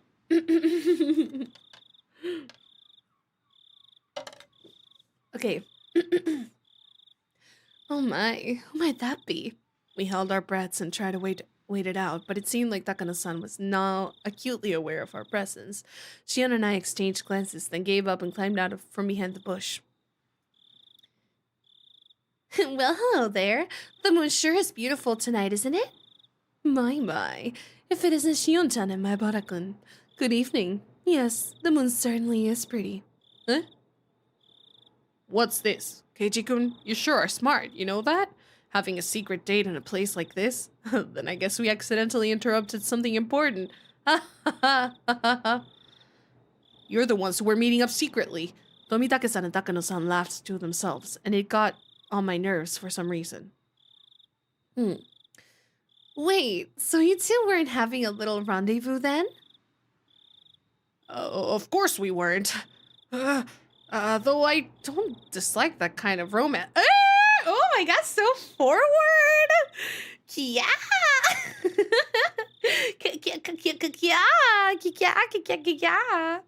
Hi, Sergeant. Hello, and hi, Lurker. Hello, hi, Han. Unfortunately, this wasn't the location of a rendezvous either of you would want to see. Sorry for not living up to your expectations. If this wasn't a rendezvous, then what were you doing? Tomitake-san, were you messing around with the padlock on the door just now? The padlock of the door? Huh? After she said that, I looked at the two of them again, and I definitely saw it. They were hunched in front of a warehouse door, fiddling with a pretty heavy-looking padlock. Guess we've been found out, huh? We were trying to break into the warehouse, but don't tell anyone, all right? Don't tell anyone. Are you thieves or something? I demanded unthinkingly, just because of how absently Tomitake-san was grinning. Nah, never. Thieves are people who steal things, right? It's not like we were trying to take anything out of there. I see. Then why are you trying to unlock the door? This is the forbidden storehouse for ritual tools. They say only the Furude family and a mere handful of others are allowed in. Forbidden storehouse? I took a few steps back at that and looked on the entire warehouse. It certainly looked like one built removed from any sights of people, almost as if in secret. It was filthy, revealing how little it was ever opened. And it was built to be durable, giving it a strange, overpowering impression. Oh my god. This is crazy. Now that I looked at it more closely, it was certainly different than normal warehouses. This place, they're called ritual implements. Basically, this is a warehouse where they store such tools used in rituals. Well, more accurately, maybe it's a temple where the implements are enshrined. The ritual Riga-chan is using for the offertory dance was inside here until today. Of course, if anyone but the Furude family enters, they bring impurity into it, so absolutely no one is allowed a single step inside it. It's a sanctuary. Shouldn't we absolutely not be coming to a place like this then? Yeah, Keiichi. Oh my god, Keiichi thinks. Wow! Keiichi has common sense. Isn't that crazy? tell before. That's new. Wow. Crazy. Crazy how that works. However, Takano was wearing a childlike expression, an innocent smile at best and terribly cruel grin at worst. I told you, I was researching Hinamisawa's folk tales and legends out of an interest in them, didn't I? A lot of the answers to questions I'm curious about are hidden away inside here. I've waited all this time until today for this chance. A chance. Everybody's eyes were fixed on the dance at the shrine grounds today. This was the ultimate blind spot. I see. I didn't know you had lockpicking skills, Tomitake-san. Stop it. I don't want to be doing this, okay? Then why are you doing it? Why are you doing it? Oh my god. Sorry. Squirrels in my pants, you know what I mean? Anyways, sorry for taking you along with me, but this was all thanks to you, Jiro-san. I really am grateful. Sheesh. This is the only time. Understand, Takano-san? I don't want to be sneaking into places like this. Squirrels in my pants, squirrels in my pants. You really are a good person, Jiro-san. Tomitake-san undid the padlock and placed it to the side. Bro, Kichi, do something! Do something! That's your friend's, shrine! That's your friend's family shrine! Punching the air. Oh my god. It's open. Thank you. At long last. Takano-san gulped with an unusually excited air about her. She gave the heavy door a shove. The sharp smell of mold and dust flowed out from the gap in the doors. I had claimed curses didn't exist, but in this situation I could believe in them. Well, you say that an awful lot, don't you think, for somebody who doesn't believe in curses? I don't know. I'm just saying. If we went into such a holy place with our shoes on, it felt like we could be punished somehow. How about it? You're accomplices too. You came all the way here, so why not come in and take a tour? It'll be a little field trip to a museum of precious cultural artifacts that conceal the secret history of Hinamisawa. And it's only open today. We're not accomplices or anything. Aren't you interested, though? Come on, let's take a peek, Shion said predictively, linking her arm with mine. But we definitely shouldn't be doing this. This is a holy warehouse, isn't it? You said ritual implements, right? I really feel like we shouldn't go in. Okay, he's trying at least. Really meekly, but he is trying at least. I'm a part of the Sonozaki family, so I have a good guess as to what we'll find there. But I want you to see it too, Kei-chan. You want to show something to me? I thought it was just a ploy, but Shion's eyes looked entirely serious. Of course, she was the sort who could lie with a straight face. Of course, I was an average boy, too. My curiosity was at least twice that of a normal person.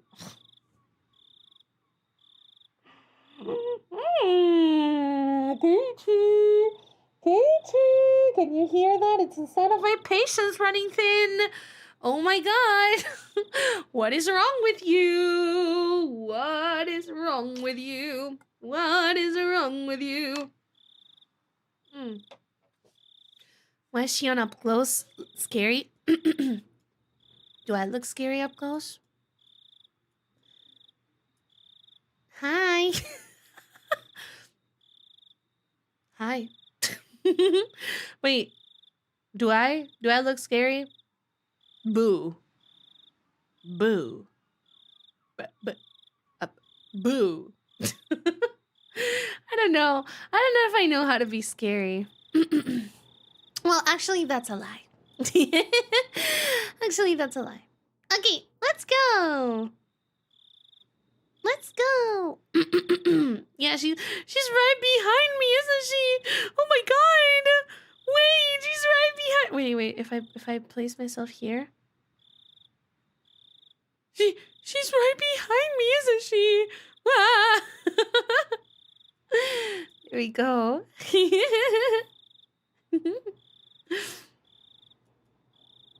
Hi, Kershaw. Welcome back. Hello. The laugh after you said that lie was pretty scary. What laugh? All right, let's go. Sleeping, forbidden treasures. Never to leave this warehouse. Chances like this don't come around too often. If I had to choose, then I want to see. Until the locked door is open, though, I don't know about this. If you're not interested, Kei-chan, then you can leave now. I think you'll wonder about it later, though. Tomitake-san spoke after listening to our discussion, himself having sat down on the stairs to take a short rest. The ghost of sexism is right behind you! Oh my god! +2! +20! That was so good!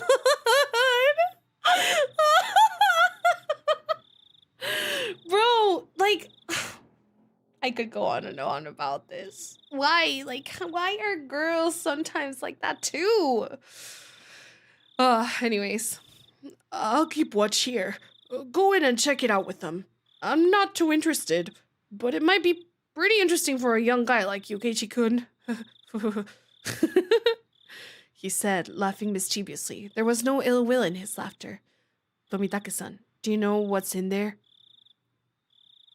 Kind of. Takano-san told me all about it. Wait, how does she know what's in there? She hasn't been there before, Must be a pain to have to go along with your companion's unique hobbies, huh? Why did she say, wait, that was so passive-aggressive, what? Tomitake-san didn't answer that, only responding with a pained smile. Takano-san had this kind of scary air about her, like she'd drop absolutely everything else for something she had an interest in and go straight in for it. Tomitake-san, on the other hand, seemed like the gold standard of what a normal person should be. Having him tell me so frankly to go check it out and suddenly made the guilt feel lighter. Okay, but just a little. If it's not interesting, I'm leaving. You got it. Shion gave me another Mion-like wink. Looks like we're decided. Shall we go inside? Chiro-san, we'll leave this to you. Tomitake-san waved his hand to see us off. Why are we going in? No! The inside was pitch black, but Takano-san turned on the battery-powered lantern she brought, revealing a pretty cramped front room. It's so dark in here. Everyone, take care not to trip over anything. I appreciate the concern. Okay, doorman, keep a good watch. We're shutting the door now. Takano-san smiled spitefully as if leaving Tomitake-san out of something fun and began to close the door. She's so mischievous, oh my god. Man, why did I say it like that? Man. All right, everyone have fun. There was a low, heavy and loud noise, and we were completely cut off from the outside world and covered in silent darkness. Takano-san's lantern was the only light we had. This is so bad. Like, what? This is so bad. It'll be fine. It's an outdoor lantern with backup batteries inside. It won't go out or anything. Looks like Takano noticed my uneasy expression. I couldn't help but blush a little and avert my gaze. Why did he blush? Oh my god, kill Keiichi. Kill him. Kill him. She's, like, clearly there's something wrong with her. Oh my god. Okay, sorry. Deeper inside, there was a heavy and old but sturdy door with solemn decorations on it. It was the last door, sealing away what was within. Strange how it has an antechamber, even though it was just a warehouse, isn't it? I believe it's set up this way so that you open one door at a time, never letting the room with all the tools be seen from the outside. Takano-san explained this, awfully impressed by the construction. But still, it's really dark in here. Huh? That over there, I spotted a circuit breaker hanging from a clump of wiring, clumsily attached to the wall. Oh, here! Isn't this the light switch or something? I flipped the biggest switch I can find, and with a click, the pitch-black room was illuminated by an old bare light bulb. Oh my god, my eyes! Wow. She's a red flag, but have you considered that it's pretty dark and we can see colors? Well, oh my god, how are you getting all these +2 out of me? How? It's too funny. Parsleys are too funny. I can't. That was pretty good. Everyone scrunched up their faces at the sudden stove-like brightness. Don't. Before she even finished, she unslapped my hand and flipped the switch back. Huh? There was another loud click and the room returned to darkness with only the lantern for illumination. Ow! You can't, Kei-chan. We snuck in here, remember? If you turn on the light, it might give us away. I'm scolded by Shion fairly harshly. It looked like she was worried about whether someone had seen them from the momentary light. It's all right. It was only for a moment. Takano-san remained a relaxed adult. It seemed like she was confident she could talk her way out of it if someone did see us. Let's go in. Here we go. There. The even heavier door opened, and this time it wasn't just the dust that came out with the air. There was also a nasty smell. One smell was like opening a dust-filled cupboard in the back of a kitchen that hadn't been opened in years. And the other smell, the nasty one, was hard to explain. But it was like the raw odor of a fish market. From how the sound echoed, this room felt far larger than the first. Takano-san held up her lantern and revealed the contents of the expansive room. Whoa! At the back wall of the storehouse, right in front of us, was a Buddha-like holy object standing there, looking down at us.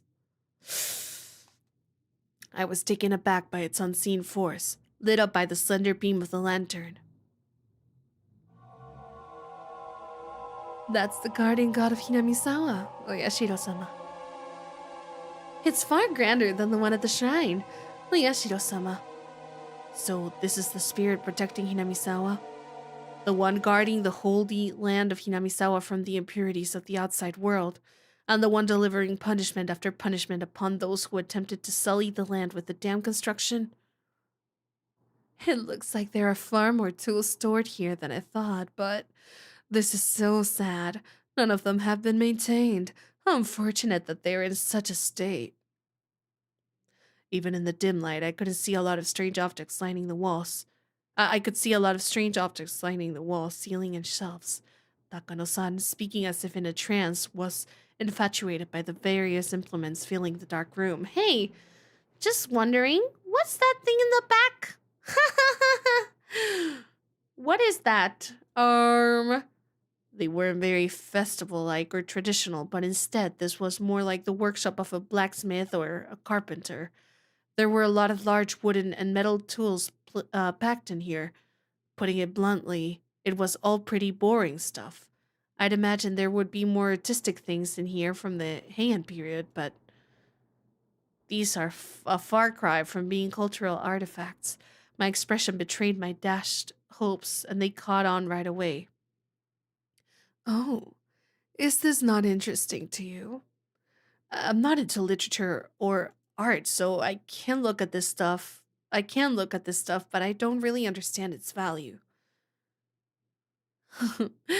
Keiichi-kun, you really do look like you don't get it. I guess that's only natural. Takano-san reached into a paper bag that she'd been holding the whole time, took out a worn scrapbook, and began to flip through it. Then just for you, Keiichi-kun, I'll tell you an old story. It's a common tale in this region. If you go to the library, it would even be on their recommended reading list. Oh my god. Massage machines, I can't. You would try it. Hey. What that mean? Hey, wait, pause. Everyone pause. What does that mean? Hello? Gulps.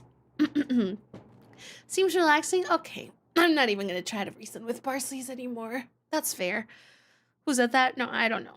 I think it was just the wind. My imagination, probably. Yeah.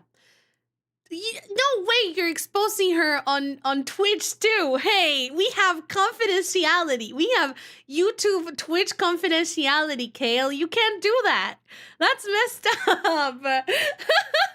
That's messed up, brother. That's messed up.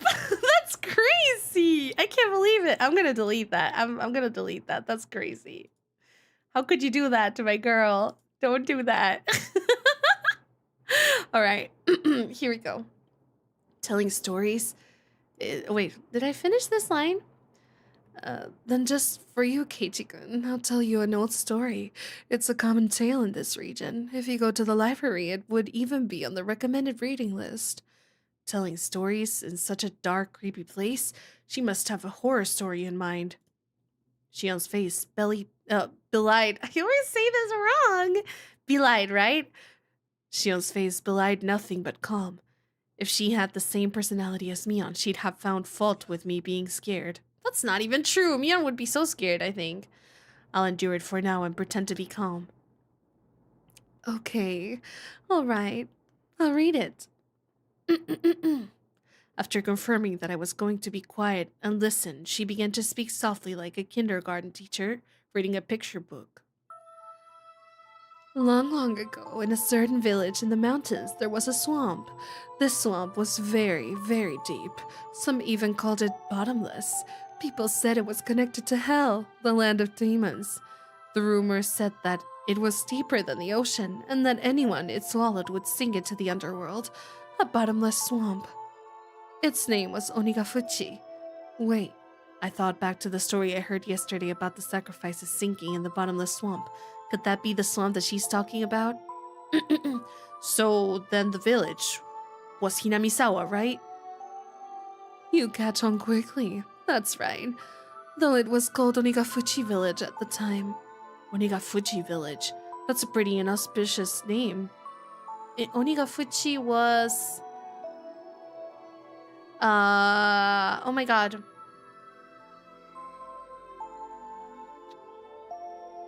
What was it? I think it's like taken away by demons? I think it's just demoned away.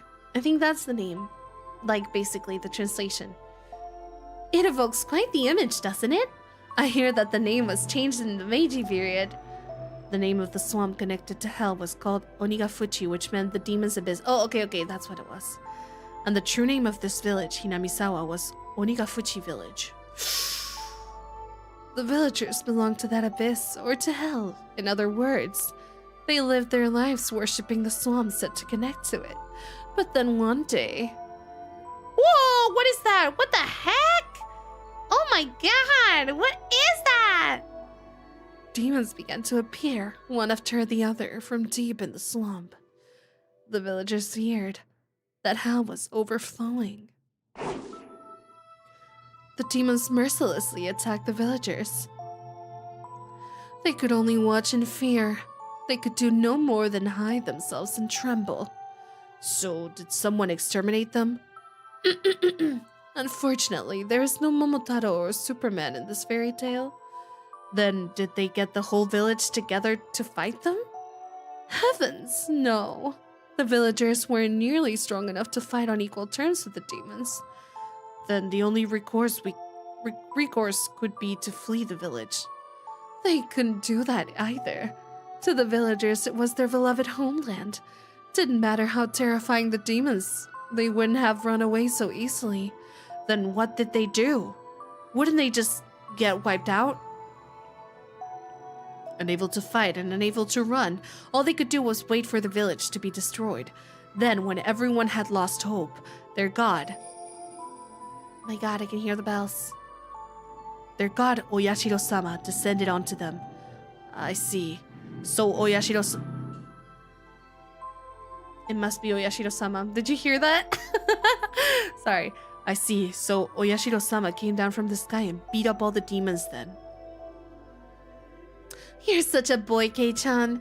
You always jump straight to using force to resolve things. Shion sighed, a little annoyed, embarrassed. I held my tongue. The thing about Oyashiro-sama, he wasn't a violent god who would beat them up like you're saying. He was a kind god, filled with love and benevolence. The strength of Oyashiro-sama descended from the heavens couldn't be compared to that of the demons. They didn't even fight. They simply prostrated themselves before his radiant authority.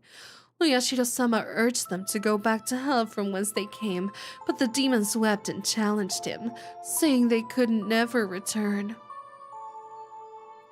The world of these demons too has harsh commanders. They claimed they had been banished from hell. Demons, who didn't have a place to go, neither in hell nor in the human world. Of course, they were at fault for attacking the village. They deeply reflected on it and were sorry. As the villagers conversed among themselves, little by little they came to pity the demons, and after talking with everyone in the village, they decided to live alongside them. A lot of fairy tales have them being exterminated or driven away, but you don't often hear one where they live in peace. You're right.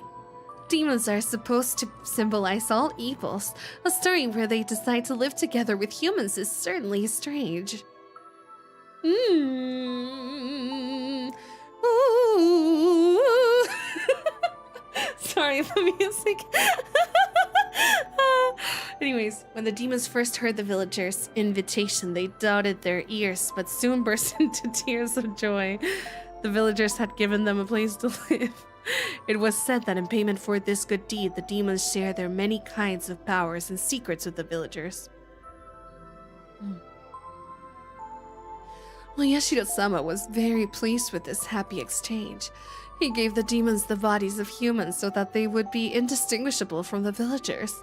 He himself decided to stay on the surface and watch over the everlasting peace between them.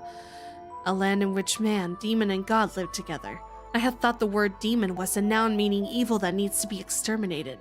A god may have mediated for them, but you don't often hear happy endings like that where both sides live in harmony. I see. I guess it's kind of interesting. Although the normal fairy tale ends there, it was revised quite a bit during the Edo period into a much longer story. After that, the humans and demons intermixed, and eventually there was no difference between them. So the demons ended up disappearing? No, not at all. Half of them stayed just as they were. The knowledge the villagers had received from the demons basically made them into something inhuman, what people call transcendent. They were well aware the power they had was hearsay. How do you say that?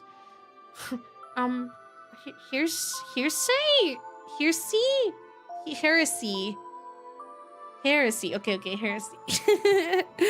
Okay. And as those below worshipped them, they lived out their lives in secrecy. This story is the root of many derivative tales and pieces of fiction. It's the foundation, I mean. The basis. What do you mean by root? She means the part about the villagers having demon blood. What I mean is, all of the legends from around here are based on the premise that the villagers are descended from demons. There was a hint of amusement in Shion's face as she said that. It was like she wanted to say that she too had demon blood in her. Is there any proof though? Maybe it's somehow rooted in historical fact beyond just fairy tales. Oh, my Barakun, then do you believe that demons really did come out of the swamp and breed with humans? Well, it's not that I don't believe it, but when she said demon, she meant the ones from hell, but in ancient Japan, the word wasn't necessarily used to denote only that kind, right? The more well-known use involves the drifting foreigner theater. As the story goes, Westerners who were shipwrecked in nearby seas had such markedly different customs that they were called demons. Ah, okay, interesting. Japanese people were relatively similar in appearance to other Asians, but everything... That's not even true. But everything about those from the West was different. I feel like when Dukishi wrote that, he was probably just like appeasing to the greater crowd, not gonna lie. Like, appealing, what's the word? Appeasing? Catering? Like, that feels like a fawning response, I guess? Is that what I'm trying to say? Kind of agreeing with people that are just wrong and lazy and justify their racism, basically. But okay. But everything about those from the West was different. Their physiques, their faces, and their skin color. Pandering, yes. Which, it's just a fun, like, it's a... I don't blame him because of the time and how things were and still are to a certain degree. But I think that's like... I don't know. it's sad to see, I guess. I sometimes forget that this was made in 2002, you know? So hi, Shadows. Hello, I didn't say... Oh my god. Sorry I didn't say hello earlier. In Japan, terms like red demon and blue demon evoke images, especially of Westerners. Lacking in skin pigments, Westerners would sunburn easily and turn red. They would flee into the mountains to survive, turn into bandit groups, and attack villages for food and the like. How does that explanation sound? Maybe it's a bit childish. Takano gave me a weird smile. When, having come up with such an impromptu hypothesis, I unconsciously followed it up with self-deprecation. Still, she didn't smile as if to make fun of me. It's not ridiculous. There are a lot of people who subscribe to the drifting foreigner theory. Even so, nobody actually knows what happened. There were groups of foreigners who had turned to banditry, or were they really demons who had come from the bottom of the world? Then, Takano-san, which one do you believe? The truth of the matter aside, I'd rather believe the more fantastic explanation. It's more fun that way, isn't it? Wait one second, I need to burp really bad. Oh my god, sorry. Her answer made her sound a wee bit like a romanticist, where I thought she'd reject unrealistic stories like that. Now then, this is where the fun begins. Takano-san brought an end to her storytelling and waits for a moment as if to tantalize us. Suddenly, Shion looked around. Maruzinski? Okay, awesome. Suddenly, Shion looked around as if something had caught her eye. Her head bobbed to and fro, like she was making sure nothing had changed. What's wrong, Shion? I'm sorry. Please don't worry about it. Shion pretended as though nothing had happened. Takano-san also made sure nothing had happened, then cleared her throat and broached the next subject. I explained that half of the villagers have demon blood. That blood, they actually say that it's the blood of the kind of demon that eats people. Man-eating demons? That escalated quickly. That blood still runs through the villagers' veins. They say that sometimes the blood awakens from its slumber. I thought the fairy tale had a happy ending, with the humans and demons living in peace, but it began to suddenly change into a brutal, bloody story. Well, they eat people. They say that every decade or so they can't help but want to feast on human flesh. The villagers can't eat other villagers. So when this happens, it's said they descended from the human villages and conducted onikakushi. What's an onikakushi? Broadly speaking, it's when a demon kidnaps someone, when a person is demoned away. They say that the villagers in Onigafuchi would overwhelm unfortunate human villagers. Oh my god, I can't read. They say that the villagers of Onigafuchi would overwhelm unfortunate human villages in order to kidnap sacrifices. Takano-san's explanation was plain and simple. But when I imagined what it must have been like, it was terrifying. They lose their human reason. The villagers turn into real demons en masse. They attack the villages they loathe in the dirty world of the masses below. And then they kill and eat their sacrifices. Thank you so much for the resub, Jesta, for 10 months. I really appreciate it. Thank you. Thank you, thank you. Okay. So they're no different from demons after all? What did Oyashiro-sama do? Wasn't he supposed to be staying in the village and watching over them? Oyashiro-sama knew about it, of course. Onigakashi isn't indiscriminate. The villagers apparently never kidnapped anyone other than the sacrifices decided upon their god. In the text, it's usually 1 or 2 people. A village inhabited by those both human and inhuman. It was like the heartwarming episode scholar. This is like really interesting social commentary. I find it really like compelling because, again, like this is 2002 and I mean, it's certainly ahead of its time. Like, I find it very interesting that somebody would go out of their way to write a whole novel that is so deeply like, you know,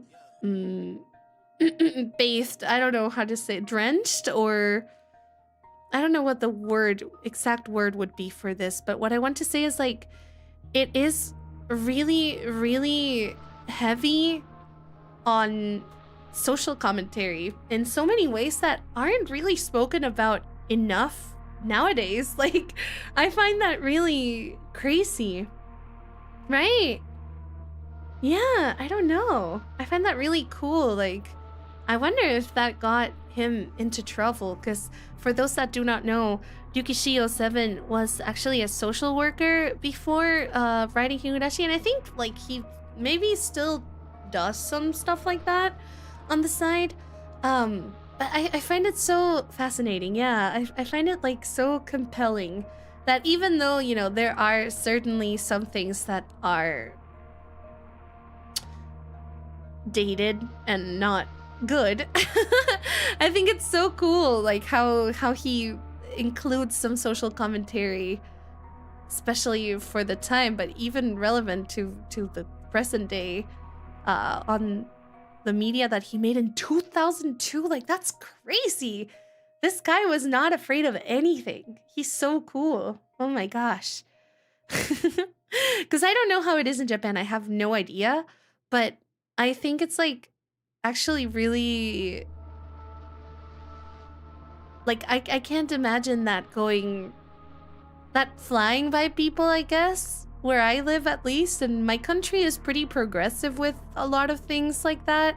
So I'm like surprised that, you know, it was written when it was written. It's really surprising. It's really cool. Saturated. Yeah, that's a good word. Oh my gosh. Wow, so smart. A lot of the topics he touches on and the way he writes both are so unique, like you said. Yeah, I love him. I love him. He's so cool. All right, let's go. It was like the heartwarming episode scholars had inverted like negative film, revealing the painful and ugly truth. So on the nights when they stole away villagers, they would feast on their kidnapped sacrifices, which is why the nights came to be known as Watanagashi. Oh, Watanagashi. Tonight's festival was Watanagashi. I just couldn't reconcile the fun festival with the horrible tale Takano was telling me. Watanagashi, well, wasn't it about giving thanks to the futons we used over the winter or something? Kei-chan, Wata has another meaning, you know? It means entrails. Oh my god, that's so creative. That's crazy. How did he even come up with that? That's so freaking cool. Shion, who had been silent until now, spoke up. Entrails? Oh, yeah, I guess that's true. Like, fish guts? Wait, what? Like a jigsaw puzzle, the fun times I had today and Takano-san's grotesque tale clicked together in my mind. Watanagashi, so, gut spilling? I didn't think saying that could ever feel so nauseating. Yes, it's as you imagine, Maebara-kun. Right now, the Watanagashi festival might just be a somewhat early summer festival occurring every June, but it used to be different. It used to be a ghastly, cannibalistic feast, held on the night the villagers had collected their unfortunate dinner. That can't be true. I had no reason to say that, but I couldn't help it. Maebara-kun, you said that Watanagashi is a ritual about purifying futons, right? What do you think the futons filled with cotton, with wata, represent? Futons are futons. They are beds. They're things for sleeping in. What else could they possibly represent? I was rattling on, desperately attempting to deny the horrible festival that Takano was describing. Deep down, however, I found myself understanding all too well what she meant. Futons stuffed with cotton. If the cotton represented entrails in both pronunciation and meaning, then entrail-filled futons would have to be humans. Why don't you think back to the offertory dance Rika-chan performed? Do you know what she was doing up there? No, I don't. I didn't even watch the whole thing anyway. Shh. Kei-chan, you're getting too worked up. Shion grabbed one of my ears, reminding me that this wasn't somewhere I should raise my voice. Even so, I still can't suppress this agitation I feel. Rika-chan was carrying a festival hoe. You've probably realized it already, but that's not a hoe for plowing fields. It's a tool for dissecting human bodies. Oh my god! This illustration is so scary. Wait, I'm literally placed exactly where Shion is. There you go. I didn't see the dance all the way through, so I don't know what kind of performance Rika-chan was putting on after I left. When I told this to Takano-san, she kindly explained Rika-chan's dance to me. God, she looks so scary there. Oh my god. To summarize what she said, after what I'd seen, Rika-chan would pierce the futons with that hoe, cut them open, and pull out the cotton inside. Sorry. She'd cut the cotton out one bit at a time and set it afloat. That's the kind of ritual it was. Broadly speaking, it was quite the bombastic side-eye, sorry. Broadly speaking, it was quite the bombastic ceremony where they Bro, do I live in motorcycle nation? Like, what's happening? Every single bike in the country today. I swear. Oh my god. Sorry, that was me. I had beans.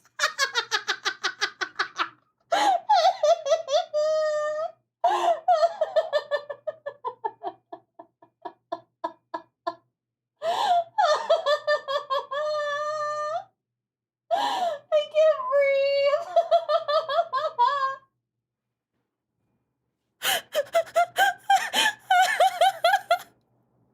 What kind? What kind of beans? They're pretty good.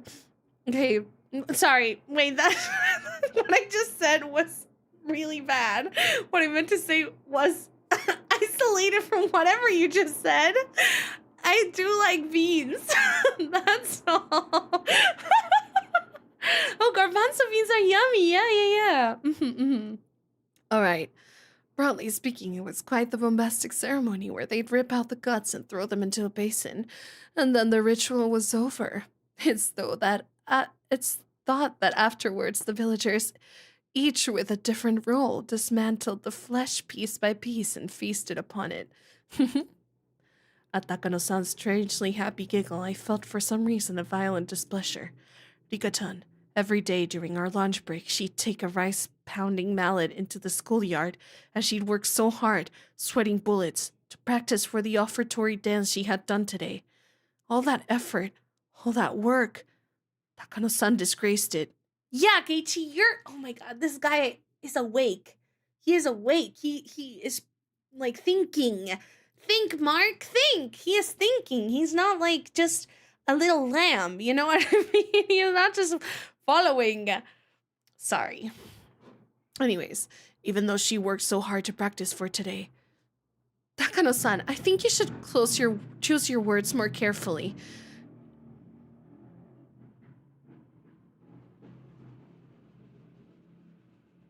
I'm crashing out. Can you stop eating beans, Parsley? I'm serious. Stop. Okay? Stop. Okay, anyways. Takano-san, I think you should choose your words more carefully. Kei-chan's pretty naive, so please don't tease him so much. A moment before I opened my mouth to express how angry I was, Shion stopped me. I'm gonna have to close the window, bro. I don't wanna. It's so hot in here. Eats laxative. No, what? Hello? What? Do not do that. That's not a good idea. That's not a good idea. I don't think so. All right. Shion must have been fully aware of how that story made me feel. I'm sorry. I thought you'd like a story with that sort of shock value since you're a boy. Respectfully, Takano, I have 2 words for you. And I can't say them. I'm gonna be honest. Not live on stream, but we're gonna have a talk later. What the heck? Wait, no, not 2 words. Yes, 2. Or depends on how you say it. Takano-san spoke without a hint of malice as she smiled gracefully. After hearing all that, did you figure out what kind of stuff is in this storehouse, Kei-chan? See, Look. Shion pointed out one of the walls vaguely illuminated by the lantern's light. There was, mere moments ago, they hadn't held my interest. They were just boring-looking tools lined up on the shelves. Honestly, why do you make me read these things? Why do you make me read these things? What is wrong with you?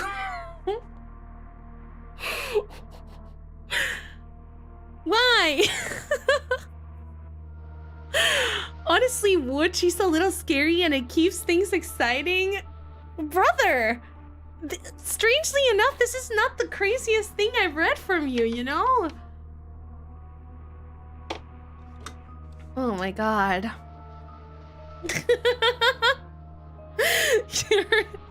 You're so dumb. She's hot. I did say she's hot, but there's something so morally bereft about her.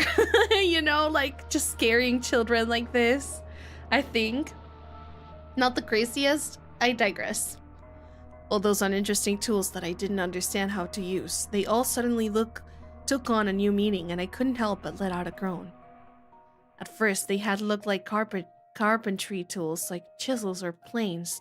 However, when I thought back, I'd seen pictures of these sorts of tools before. Yeah, they came up in Japanese history textbooks. Yes, on the page introducing the Kaitai Shinso, or the new text of anatomy. Shinso, sorry. These sort of things, they're printed realistically in the literature of Germany, capital of the medical world. Is that true? That's pretty cool. Wow. Danger and fear do make men, you know, just so you know, why some men may... I don't know what that means, and I don't know if I want to know what that means. I think we should stop. No, I'm joking, but I think it's... I mean, I get it, question mark? I think it's not just men. I think there's a lot of that from girls too. But this lady in particular is doing something that I personally find a little bit, like, I don't know. She's a little... There's something wrong with her. You know, I don't know. Okay. These aren't carpentry tools. These strangely shaped tools, they're for dissection. Everyone knows that in the Edo period, they would dissect the corpses of those who had been put to death in order to gain knowledge about Western medical techniques. Illustrations of the dissection tools they used at the time came up in textbook supplements. The thing hung up on this wall, all looked exactly the same as those. If you want a scarier way of looking at it, think of them as cooking utensils. Takano-san, holding the lantern, the only light source in the room, led us along the wall. She had the only light, so I had to walk after her whether I liked it or not. Look. Takano-san illuminated a coiled chain which left a bigger impression than the other things we saw. Oh, the chain itself was nothing unusual, but further along it were metal fetters that were like hinges, clearly meant for binding people.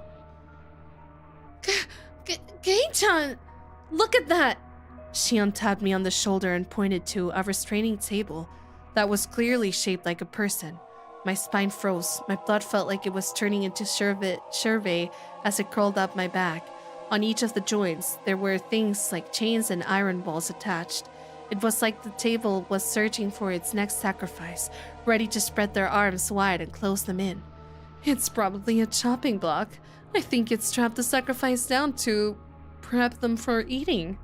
The words chopping block sent a jolt through my body. Chopping? Didn't we hear of someone that was chopped? Like, not in the millennial way, in the literal way. Oh, I don't know. When I looked more closely, there were many dark slices carved into it, as though from a knife or a saw. They were the most clear-cut signs of usage you could ask for. To pieces, yeah, thank you. Thanks. Yes, that's exactly what I meant. It proved these tools were just for show. They were used for their original purpose. If someone was trapped tightly onto this table, they probably wouldn't be able to move even a muscle. Their guts would be defenseless. You'd take one of those eerie cooking knives lined up over there, stuff them with it, and then you'd slice open their belly and dissect them. I'd heard the stories, but this is incredible. Before coming in here, Shion had mentioned she had a good guess of what was inside, but it seems to have exceeded her imagination. There's still more. How about it? More fascinating than a wax museum, isn't it? Takano-san had this happy expression like she was visiting a toy store for the first time. Yeah, are you gonna buy her a doll instead of getting me on one? What? Who said that? I don't get it. This Mio Takano person has nerves of steel.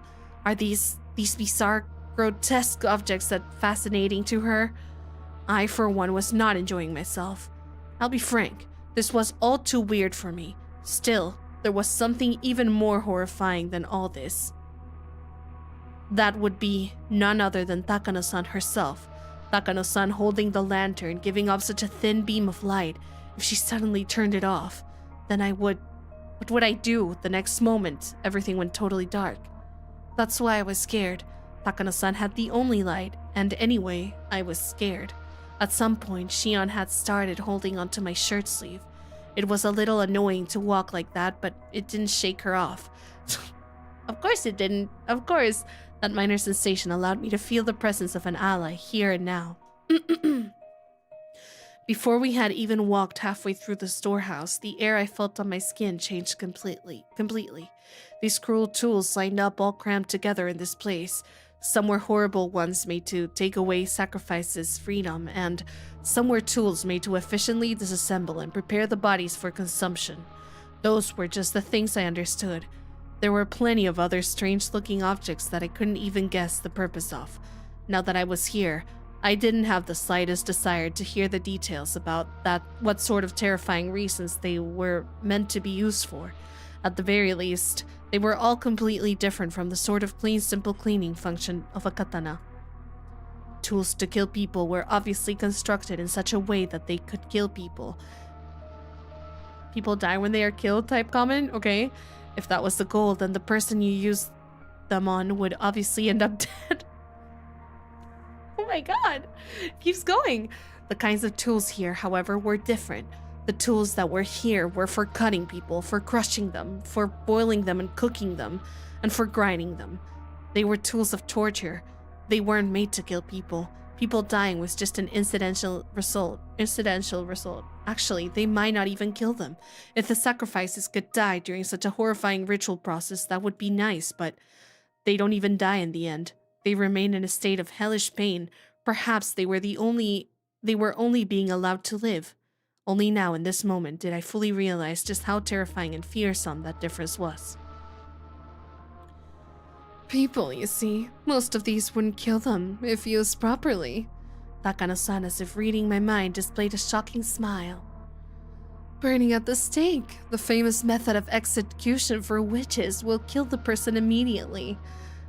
When the body suffers extreme burns on the skin all over, the decomposition of the skin's chemical makeup produces poison-like symptoms and causes an immense shock to the victim. She knows an awful lot about burns. Didn't she die from getting burned last time? Interesting. Wow. Okay. Fair enough. I see. Why does she know so much? That's so scary. Oh my god. That is so scary. Okay. When the body suffers extreme burns on the skin all over, the decomposition of the skin's chemical makeup produces poison-like symptoms and causes an immense shock to the victim. Though I suppose it's still very cruel compared to the guillotine. You have to wait far longer for that to happen. Oh my god. She describes such horrors in a strangely medical way. Shion immediately answered the question I had. Takano-san is a nurse. There's a saying that nothing can scare a doctor. I guess it's true. Hashtag torture, hashtag hot girl summer, hashtag burn it up with you. Burning up with you. Burn it up with you, baby. What is that? Are Parsley's okay? Generally speaking, like actual concern here. I have I'm actually in doubt. Actually questioning your well-being right now. Oh, and also, there was a method of execution in ancient Rome where they would grill the person. Just like barbecue, they would cover the person in wire netting and slowly cook them over a charcoal fire. To think the memories of when I went to a day camp with my family would come rushing back now of all time so vividly. That's what it was like. Apparently, they wouldn't die too easily for some reason. According to one source, even if they roasted one side of a person to a crisp for an entire night, they would still be conscious and able to speak fluently. That's insane. You'd grill someone the whole day and they'd still be conscious. It's said that ancient Rome, famous for their executions, would thought of plenty of ways to execute someone while having the victim stay alive as long as possible. Among them, there was one method where they would open the gut, pull out the intestines like sausages, pull them up with a winch, and put them on public display. Ugh, disgusting! Kyun was behind me, clinging to me. Not just because she was scared, she was protecting her stomach.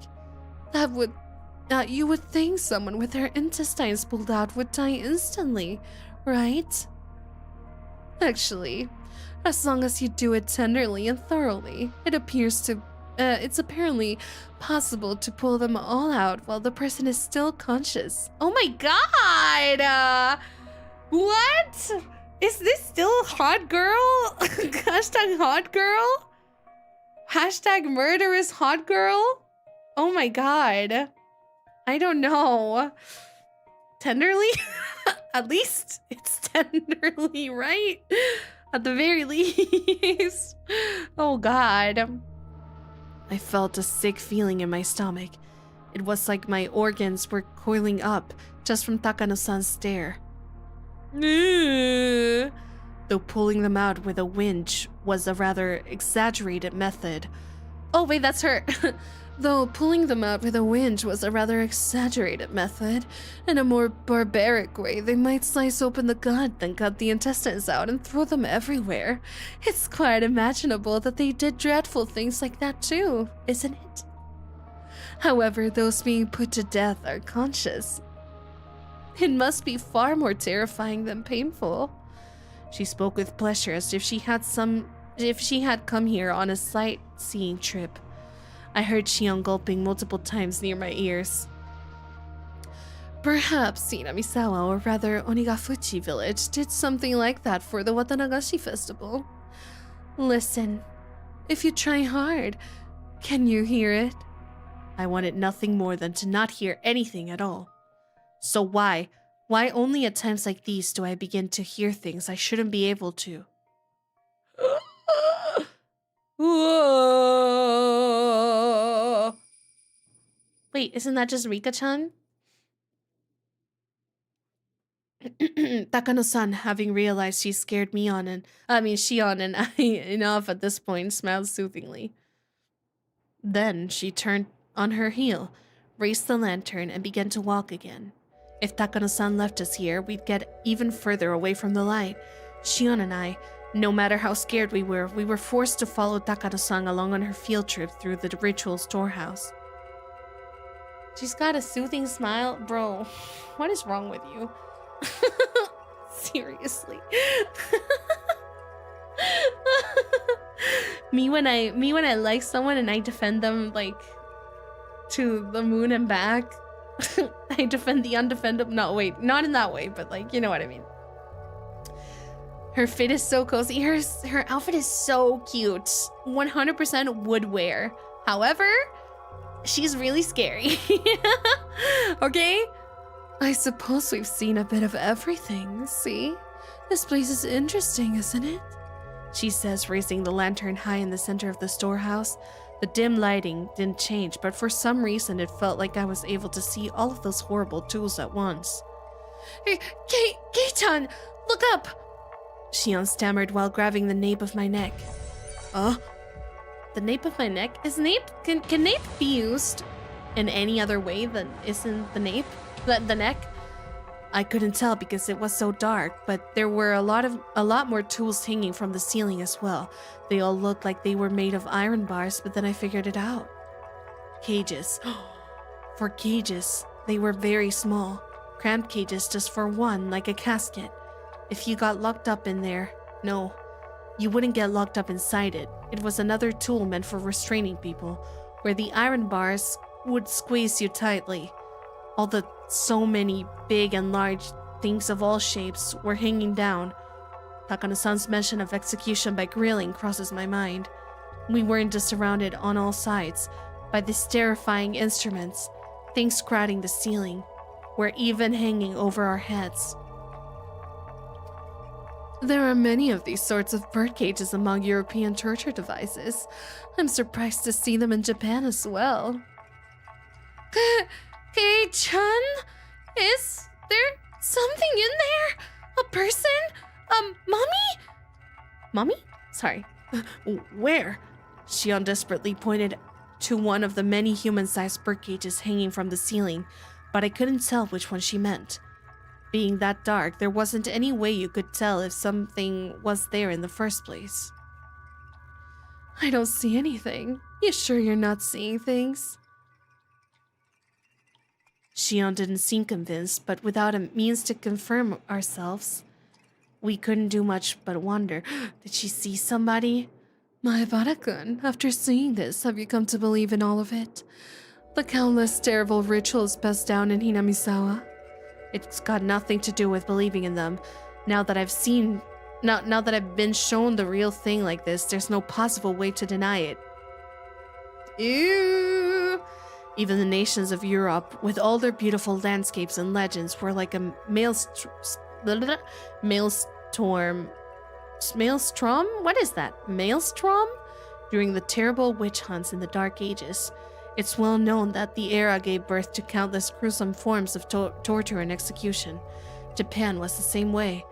Didn't it have its own era of hellscape like torturous feasts because of religious suppression and things of that nature?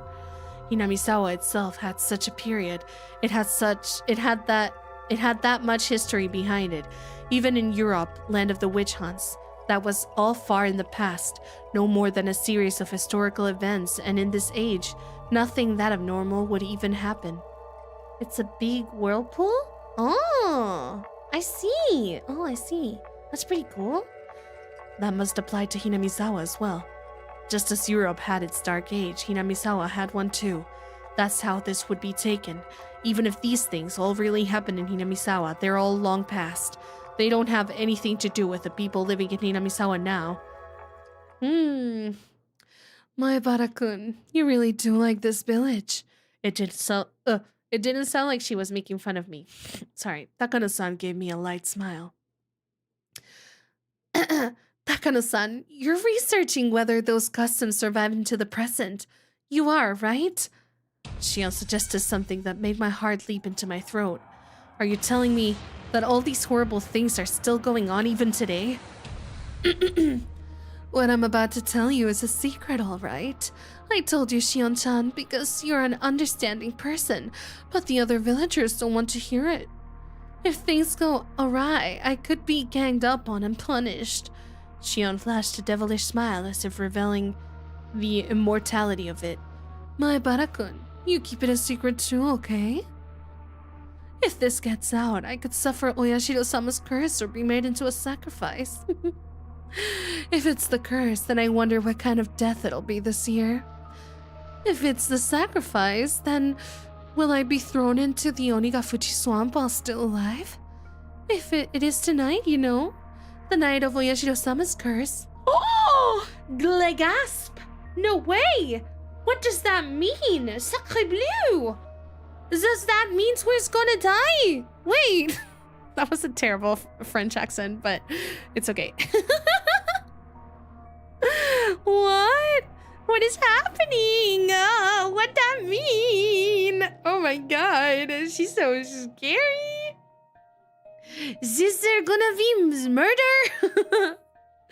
I used to be pretty good at doing a French. I think sometimes I can do one, but I don't know. It's difficult. It's difficult, for sure. All right. Takano-san said, bringing her face right up close to ours, as if to say that if she had the choice, she'd rather suffer the curse. That was what she seemed to be implying.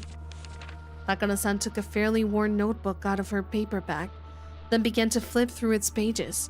There were a lot of references and newspaper clippings attached to them, and it had all manner of things written inside. The letters were very small and bunched together, so I couldn't tell at a glance what it was about.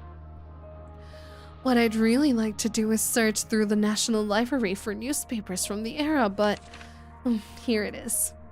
A photocopy of a page from some book was slid into the notebook, and it too was written in small, tight lettering.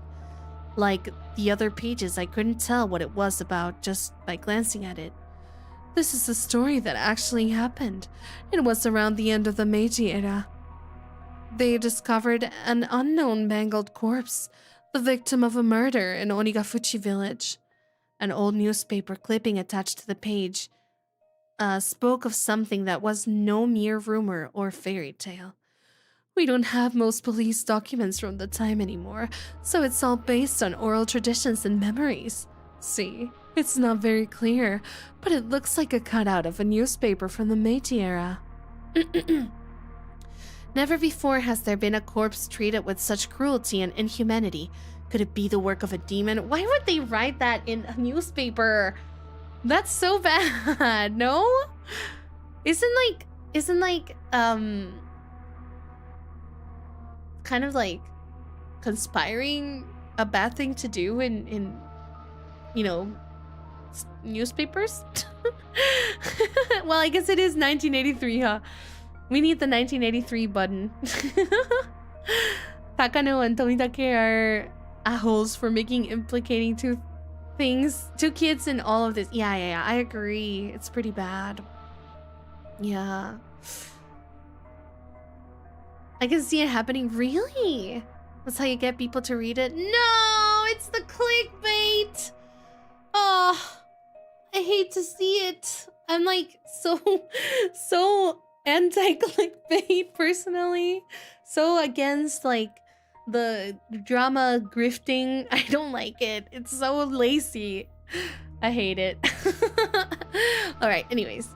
Being a copy of a copy, it was very hard to make out, but it was more than enough to make me feel strangely tense. Near the end of the Meiji era, in old Onigafuchi village, a mangled corpse was discovered. The identity of the corpse was unknown. It wasn't even in a state where it could be identified in the first place. It was missing a head, and each limb was separated from the body. Skin had been peeled off the entire body, and there were markings that implied terrible torture in every place imaginable. Not only that, but the belly had been cut open by a sharp knife, with the entrails completely dragged out. The police immediately began an investigation, but since they couldn't even determine the identity of the victim, much less the criminal, finding answers was extremely difficult. Do you understand what it must have been like? I couldn't imagine such a strange sight, even if I tried. This was the first time— oh, this is him. Sorry. This was the first time I was ever thankful for my lack of imagination. The victim was skinned while still alive, underwent all kinds of torture, and was killed brutally. The author here also thinks that even after death, the remains were divided and dissected even further. The epitome of inhumanity. I'm of the opinion that the entire process was performed while the person was still alive, though. What do you think, Maebara-kun? Why is she asking the 14-year-old? She spoke in a way intended to make me imagine even more vicious things. As my brain was already far over capacity. However, there was no way I could imagine anything more brutal. Then, when I broke my gaze from Takano-san's, those strangely shaped, weird tools were all around us. I wonder if you could faithfully reproduce the mutilated corpse discovered at the end of the Meiji era with the tools found in this place. I want to deny it. I don't want to admit that something so terrible could have happened at all. Even so, they were so strange, so terrifying, these tools, and as if they had seen through my attempt to escape from them, they did nothing but ridicule me silently. So, that creepy incident, what was it in the end? The author says that regarding Onigafuchi Village's dreadful customs, they've survived into recent post-Meiji days, and that perhaps they lasted until around the beginning of the Showa period. Oh my god! This corpse, at a glance, appeared to have been brutally killed after a period of torture. In actuality, however, it was the pitiful sacrificial remains of the man-eater's terrifying feast. The corpse was just leftovers. It was so fantastic, so strange, that it didn't feel real. Was this an extension of the legends too? It happened in the Meiji era. I keep saying that wrong. The combo is lethal, though, which is too recent to be called a legend. Also, there's a newspaper clipping right here suggesting it. Okay, but even if it really happened, it was a long time ago, right? I mean, the Meiji era ended 100 years ago. That's all. Only 100 years ago. Besides, it kept happening even after the beginning of the Showa period, like with the uproar around the post-war canned flesh incident. Oh, I apologize. That story was taboo, wasn't it? Takano-san immediately stopped talking as if worried about Shion. Shion briefly looked somewhat angry, but that expression was soon disappeared. Huh? Takano-san, what did you just say? Canned flesh? Just then, there was a huge creaking noise. Everyone whipped around to look. It was Tomitake-san who had opened the door slightly. Ha ha ha ha. Did I startle you? Oh, Jiro-san, could you not resist seeing inside? This is a splendid treasure trove of torture devices. I'll pass on that. I'm bad with this sort of thing by nature. Takano-san held her stomach and had to muffle her laughter as if she wanted to make a comment about his masculinity. Kill her?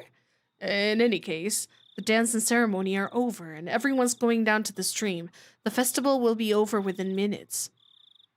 Oh, that's no good. My Barakun is just such a good listener that I couldn't help telling stories. I'd really rather you not mention me in a place like this. Chino-san, could you wait out front? I want to take a few pictures. There are actually a lot of tools I'd like to bring home, but we obviously can't do that. What the hell? Takano-san took a camera out of her paper bag and began to snap photographs. She looked like she was having fun, like she was on a scavenger hunt. Keiichi-kun, are you leaving too? I've seen enough. Shion, you're good too, right? Let's get out of here. I want some fresh air. I agree. Let's leave. I did feel a bit of hesitation at leaving Takano-san by herself in this. I think she's good, man. When I thought about it, though, I realized that whatever kinds of evil spirits and ghosts lurked in the darkness, none of them could hold a candle to how scary she was. Even if a phantasm were to appear, she'd be overjoyed and flash her camera at it. It seemed like Shion shared my somewhat rude mental images. We exchanged glances and smiled painfully. We left Takano-san there, bathed in her strove of camera flashes, and decided to go leave the ritual storehouse. Everyone at the festival seemed to have gone to the stream, so their voices were very distant. The voices of the bugs, on the other hand, were clear, lending an empty feeling of isolation to the place. How was it? Interesting? Tomitake-san gave us a somewhat mischievous grin. He should have been able to tell by looking at how pale our faces were. I should have kept watch outside with you, Tomitake-san. Tomitake-san laughed so delightfully that I wiped away our dark feelings. How did you fare, Shion-chan? Were you scared? I was prepared for it, so I wasn't too afraid, but seeing the real thing was powerful. Shion spoke like she wasn't scared at all. She was scared at all. She really had been quite afraid, but seeing as how I was in way worse a state than her, I didn't have much room to talk. As Tomitake-san grinned candidly, my mind exhausted and locked up by nervousness began to calm itself. Was Takano-san an adult about this little expedition? You know how she seems like a child sometimes. I was worried she'd be way too excited. Both Shion and I laughed and left that as our answer. Hopefully she was only looking at things. I'm worried she'll sneak something out of there, or mess with a ritual implement too much and break it or something. Right, that's quite possible. She is alone in there right now. She might pilfer something small and easily concealed, hiding it in her pocket. Yeah, I can see that, Shion said what I was thinking. You're sure she didn't break anything? I could clearly hear some noises like someone jumping up and down. I was getting pretty nervous. I'm sorry, I ran out of film. Chio-san, if you have any more, could I use some? Give me 1 second, my throat is killing me.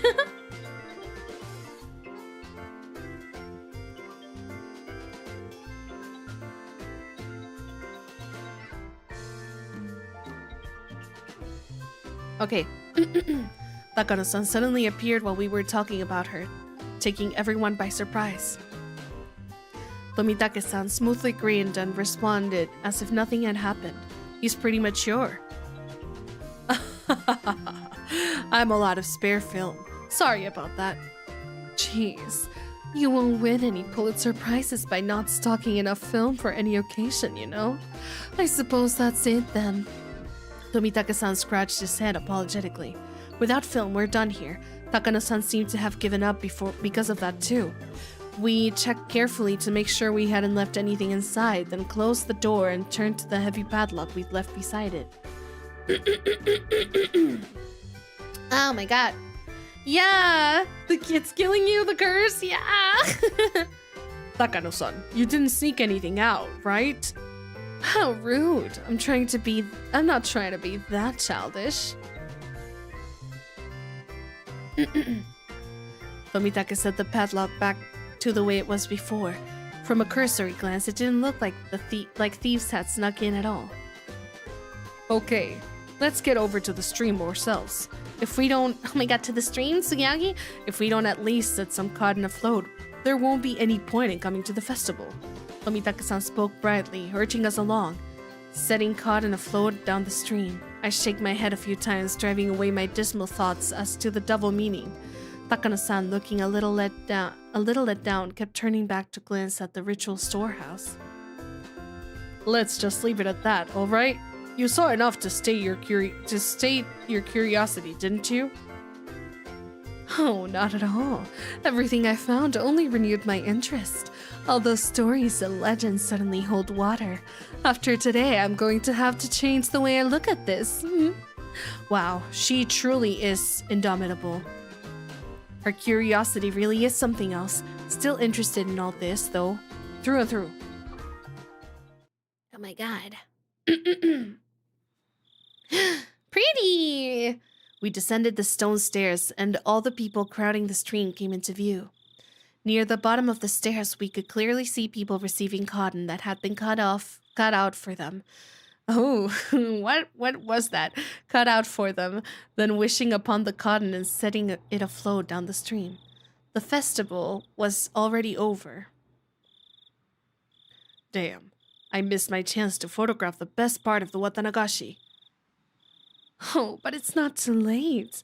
I'm going to go and set some afloat. Perhaps you could take pictures of me?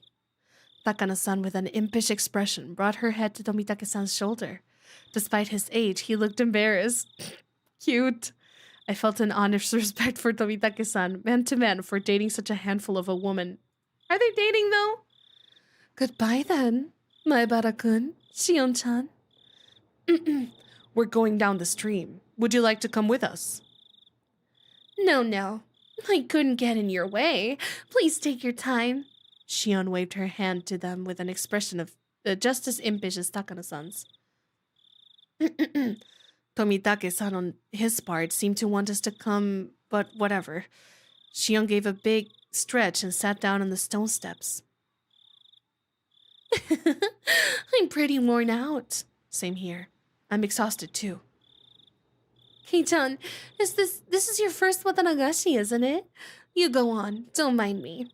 I'm tired, so I'd like to stay away from the crowd. Yeah, if we were to go now, we'd barely slip into the end of the cotton drifting ceremony. My sister and your other friends might be looking for you too. Go on. Oh, yeah, right. They've been by themselves ever since we got separated. I'd feel bad if they were looking for me. Then Shion suddenly got a playful look on her face, then put her index finger to her lips as if telling me to keep this a secret. My sister is the type that gets really jealous. If she knew I was hogging you this whole time, she'd never let me hear the end of it. So keep tonight a secret, okay? Keep tonight a secret.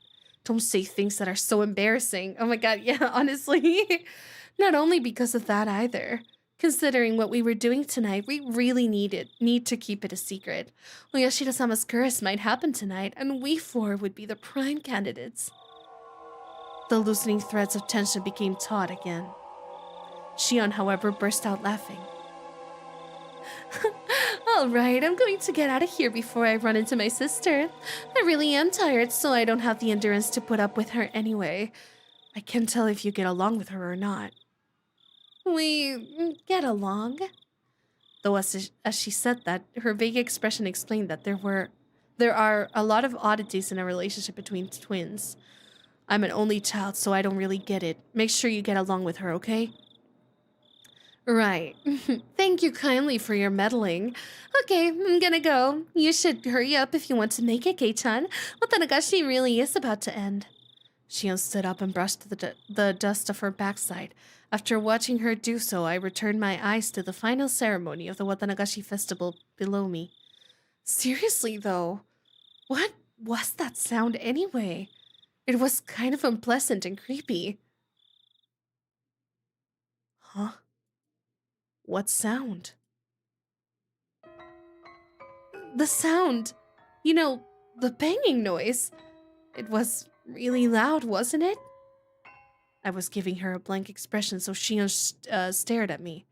I stared hard at her, too. Sorry, Shion. Could you give me the short version? What was making noise? Wait, Kei-chan, it didn't bother you? When all said and done, it was like we were speaking two different languages. Shion, explain it to me without jokes. From the beginning, will you? What's this about a noise? Kei-chan, you quit joking around too. Really, honestly, it didn't bother you? Neither of us was giving any ground, and both of us were staring at the other in disbelief. We were answering questions, with no sign of an actual conversation in sight. Baffled, I held in the urge to shout at her and asked politely one more time. I'm going to ask one more time, okay? I'll ask the questions. Shion nodded silently. Okay, here goes. You said there was a sound. What are you talking about? The banging sound. It was like a kid was jumping up and down on floorboards somewhere far away. It really didn't bother you? There was nothing to be bothered by. When did you hear this? I never heard anything. Wait, Kei-chan, are you being serious? Shion, as if she didn't understand my plain and simple answer, pressed me further, her expression serious. I have no clue what she's talking about, but if it has Shion acting so like this, whatever it was, it gave me the creeps and sent a chill down my spine. It was while we were looking around the inside of the ritual storehouse with Takano-san. About the time she started her stories, I think it was. Little by little, louder and louder, off and on. She heard a banging sound like a child jumping on distant floorboards. That can't be true. Don't start trying to scare me after all that. I didn't hear anything at all. In fact, it was so utterly silent in there that my own heartbeat was almost deafening. Please don't try to scare me either, Kei-chan. It was like something was making noise in time with Takano-san's scary stories, and I was totally creeped out the whole time. The chill rose from my spine to the back of my head. My blood turned cold as it crawled up my body. When it reached my head, my mind froze over. You and Takano-san weren't paying any attention to it all, so I pretended not to hear it either, but you heard it, right? It happened a bunch of times and it was really loud. Xian's eyes were begging me to tell her I heard it. I had no doubt, however, that my own eyes suggested something entirely different. You've got to be kidding, look. Hold on.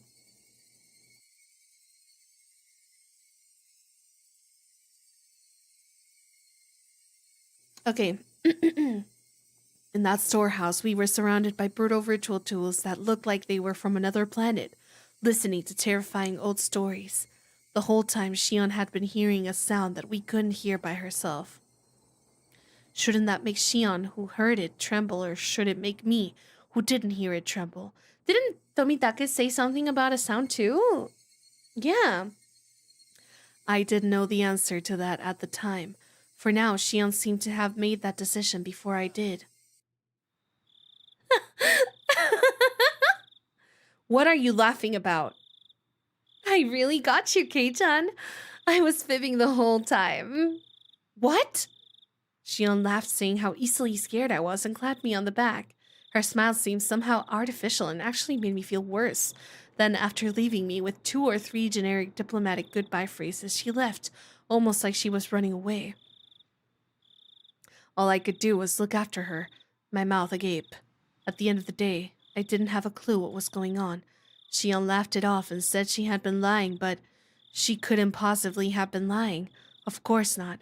And now that I think back, Tomitake-san said the same thing, didn't he? I could clearly hear some noises like someone jumping up and down. I was getting pretty nervous. Tomitake-san, the most neutral party present at the time, had said he'd heard something. Then that noise, it was real. The banging sounds as though a child was jumping up and down on some kind of floorboards far away. Oyashiro-sama's curse, which happens every year, might happen again tonight. The most plausible victim candidates were Takano-san, Tomitake-san, Xion, and me. The bustling of the people sounded further away than I would have liked, and the sounds of the insects sounded too close for comfort. I'm near so much human warmth, and yet I can't ever go back there again. That was the ominous idea that sprouted in my mind. Then all of a sudden I was pounced from behind, causing my heart to lurch. Keiichi, we found you. It was Rika-chan. When I turned around, Mion and Rena were there too. We finally found you. Now we just need to find Satoko. Everyone got split up this year. We should make sure we have somewhere to meet up afterwards next year. How? You're right. It's a festival, so we should all be together. Oh, sorry. I listened to Mion's happy declaration with a little bit of guilt. Keiichi, did you root for me while I was dancing? Yeah. I saw it all. You did a great job all the way through. I hate it when people do that. Just say, oh, no, I got carried away with a conversation or something. I hate that. Oh my god, can I tell you something that happened to me when I was a kid? I was a really smart kid. Like a really smart kid. Okay? And I had like this aunt that wasn't really my aunt, but she was like a friend of my mom, and you know, we called her aunt. And I was a theater kid, so I had one of my first plays, and I invited her to watch me, and they got there late. Like, at the end late. And I wasn't even bothered, but like, I was like, well, it happens, whatever. But they were like, oh my god, you were so good. I was like, girl, don't lie to me. Like, I know you weren't there. I can tell. And my mom was like, oh my god, this child is a genius.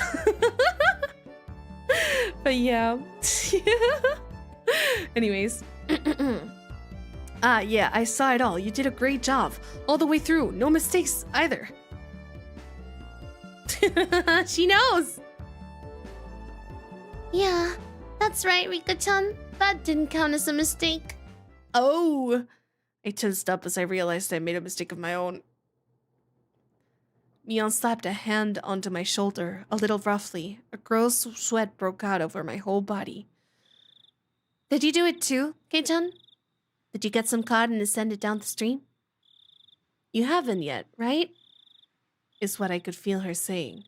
Without the courage to tell any more lies, I lifelessly shook my head. Huh? You haven't Keiichi-kun! You should go now or it'll be over! It'll be over! Sorry. This is my first Watanagashi, so I don't really understand the rules and stuff. That's right. I'm sorry. Mion took my hand and we started walking down the stone steps. Hey, Kei-chan. What? Did you see Shion? My heart skipped another beat. Maybe Mion could sense my surprise through my hand. No. Oh, well, I sort of think I saw her. You two look so alike, though, so it might have been you. You wouldn't have gotten that wrong. We were wearing different clothes. Oh, that's right. Mion's momentary silence was like a death grip upon me. I just can't do anything about that Shion. Well, it's her we're talking about, so we can't just leave her be. Mion's expression returned to her former usual smile, and we continued down the stone steps, her firmly putting my... What? I didn't read that. Ooh. Ooh. She looks so smug. Oh my gosh. That's crazy. That's crazy. Oh my goodness. Wow. Oh. Awesome. I love Higurashi. Isn't it so interesting? Oh my gosh. Omoshiroi desu ne. It is. I am wondering, because this was quite long. I feel like we played through quite a bit tonight, honestly. And, I mean, it wasn't long in terms of, like, duration, but it was a little bit long in terms of, like, how much I had to read. Maybe we should do a little bit more. I love Higurashi. Me too. I love it. Wow. Okay, let's read a little bit more. Oh, one more chapter. I let out a great big yawn. It was like morning had arrived just as I got to sleep. As Mom set up breakfast, she gave me a pained smile. What's the matter, Keiichi?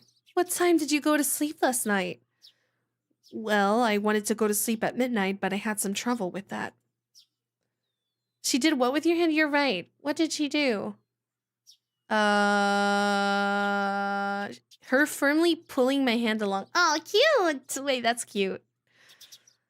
You were probably all worked up from the festival. No, that's not it. I crunched down hard on the pickled radish to hide my embarrassment. After all that happened yesterday and our discussion about the sound Shion heard, that banging noise like a child far away jumping up and down on a wooden floor, the story wouldn't get out of my head, so I had trouble sleeping. It was a long night, and I kept jumping at the slight sounds of faraway tree branches, which should have been either unhearable or too insignificant to notice. When I woke up to the morning sunlight and birds chirping, it made me feel pretty ashamed about it, but I felt far from refreshed this morning. Keiichi-kun, good morning! Huh? Keiichi-kun, your eyes are all red. Why is that? Why? Oh, hey, good morning. I didn't get much sleep last night, so I'm sleep deprived today. Me too, brother. No worries. I wonder if the sound Shion heard was just the beans from earlier. I wonder. The festival yesterday was a lot of fun. Rena's excitement took a long time to go to sleep, so I took a long time to go to sleep too. To sleep. In Rena's case, her excitement seemed to still be wide awake. You should have this kind of festival more often. 1 second. Okay. So we can have lots of fun together again. How? Yeah. Rena talking about the festival yesterday made me remember everything I had nearly forgotten from last night. Dang. The inside of the ritual storehouse had been so utterly different from the relaxed, bright, everyday life of Hinamisawa. All those stories that Takano-san told me too. The mysterious incidents that occurred on the day of the Watanagashi festival every year. The strange incidents where one person would die and one would disappear. The old stories of Hinamizawa flickering like a candle behind them. The numerous and horrifying traditions of Onigafuchi village. The villagers with demon blood in them. The terrible cannibalistic feasts. The poor sacrifices kidnapped from human villages. Victims of the Onikakushi. To quell the rage of Oyashiro-sama. The ritual involving living sacrifices. There were also many, many others. There were so many stories that just remembering them put me in a foul mood.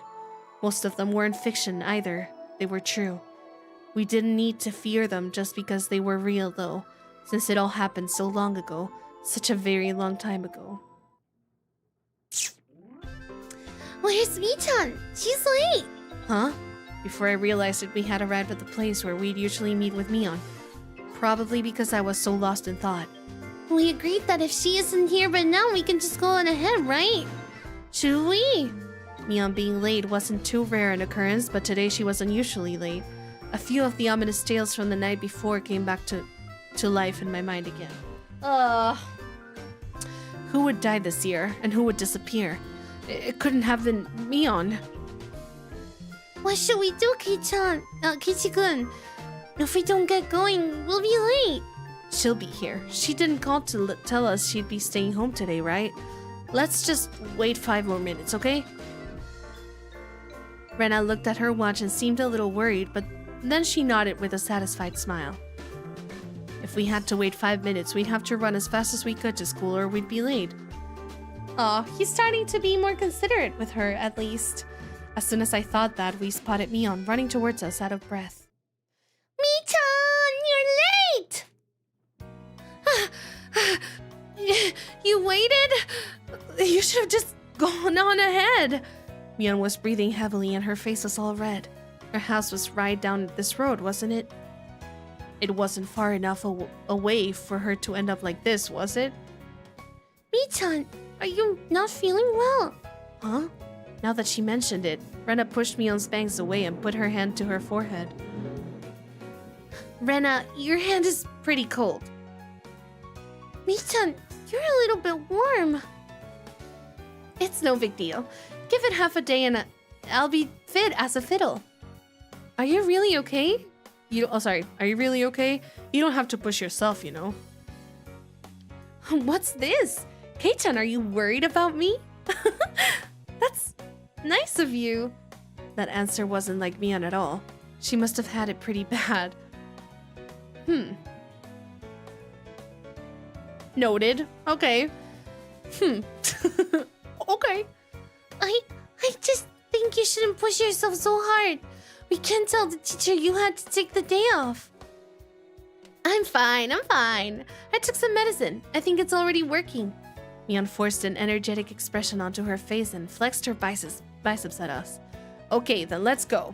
Don't overdo it, but of course, there's the time. Well, we need to run, or we won't make it. This morning sure is thrilling. Maybe it's just what I need to shake off this slowness. Let's run! Hey, wait, you're sick! Don't go overboard! Mion began to run vigorously anyway.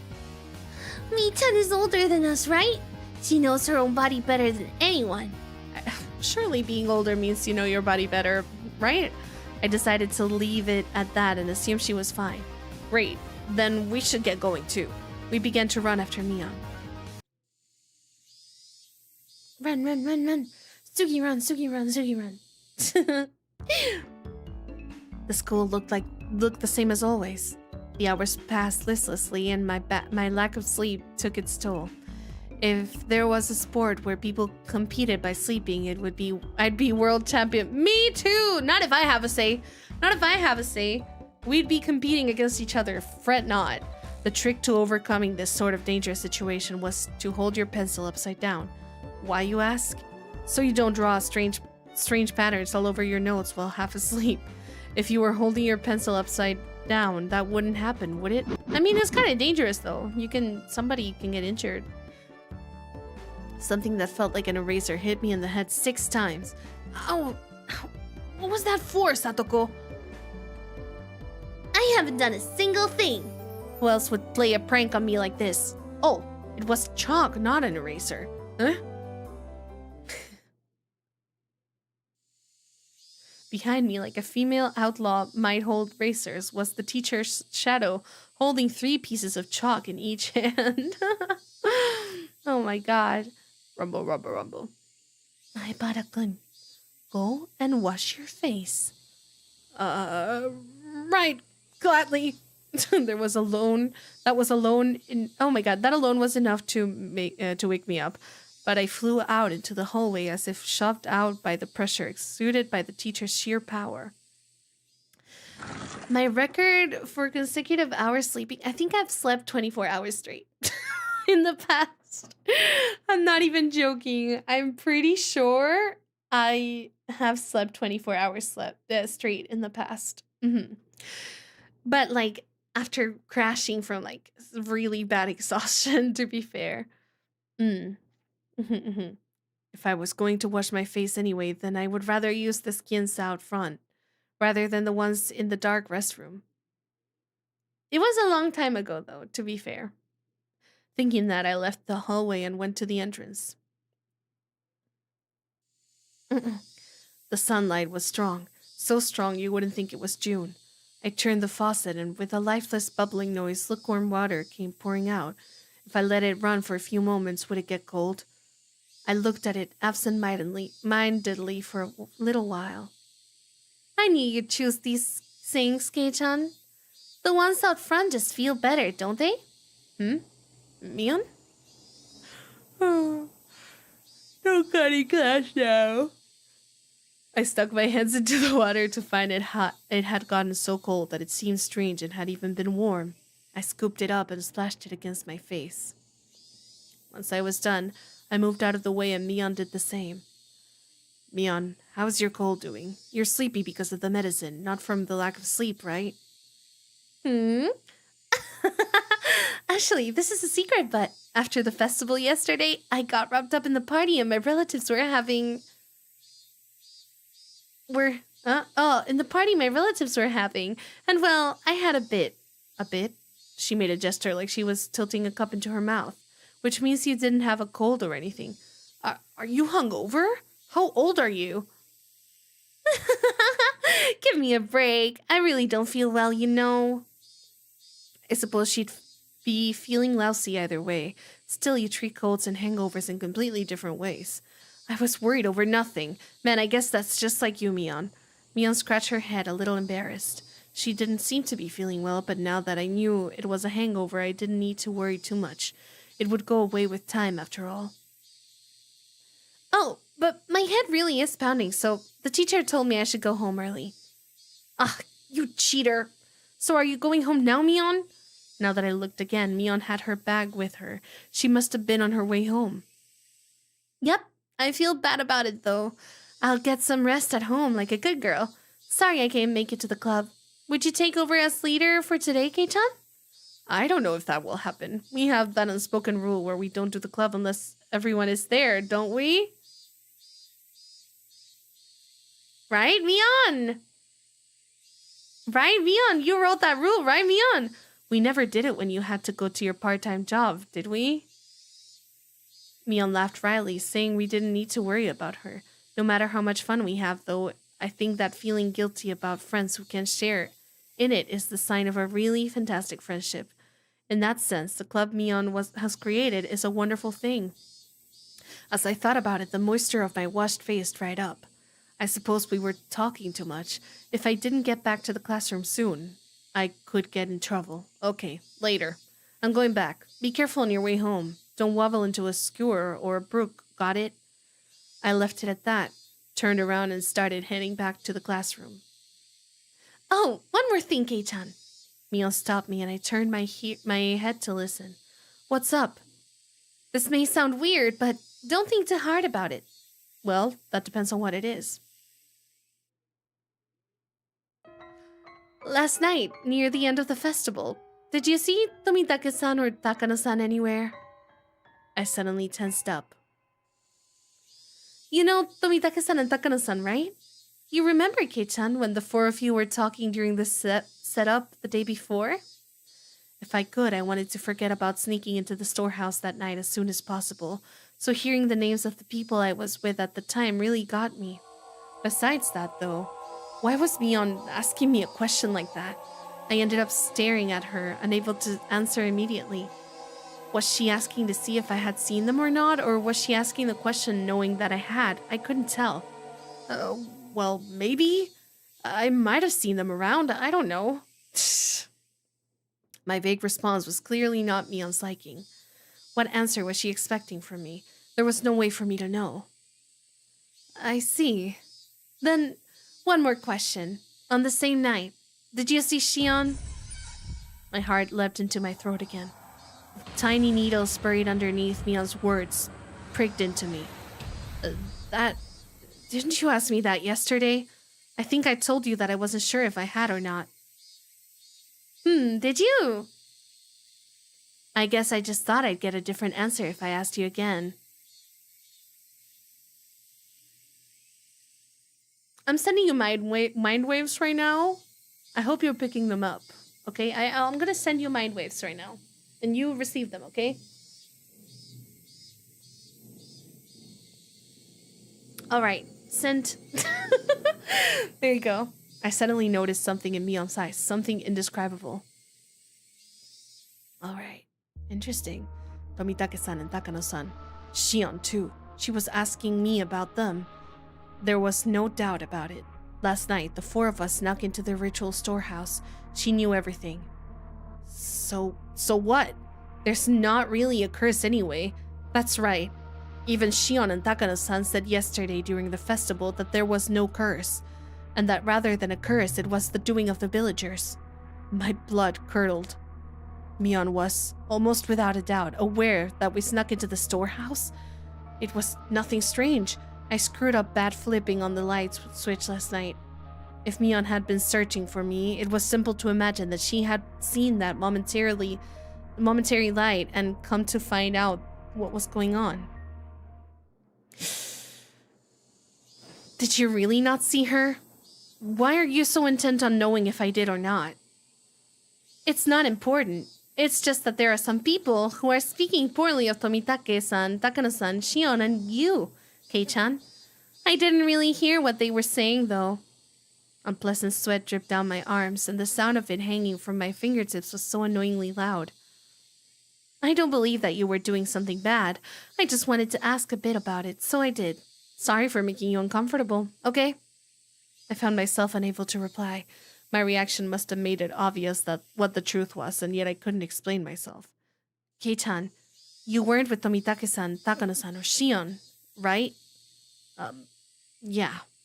I finally wrung out an answer between ragged breaths. Mion's expression softened a little. That's good. I'll have to tell them you weren't involved in anything bad, Kei-chan. So I'll make sure to tell everyone. Yeah, please do. Tell them I wasn't doing anything bad. Tell who? To everyone. Make sure. Everyone? Everyone? Who is everyone? Okay, later. I'll be better tomorrow. Bye-bye.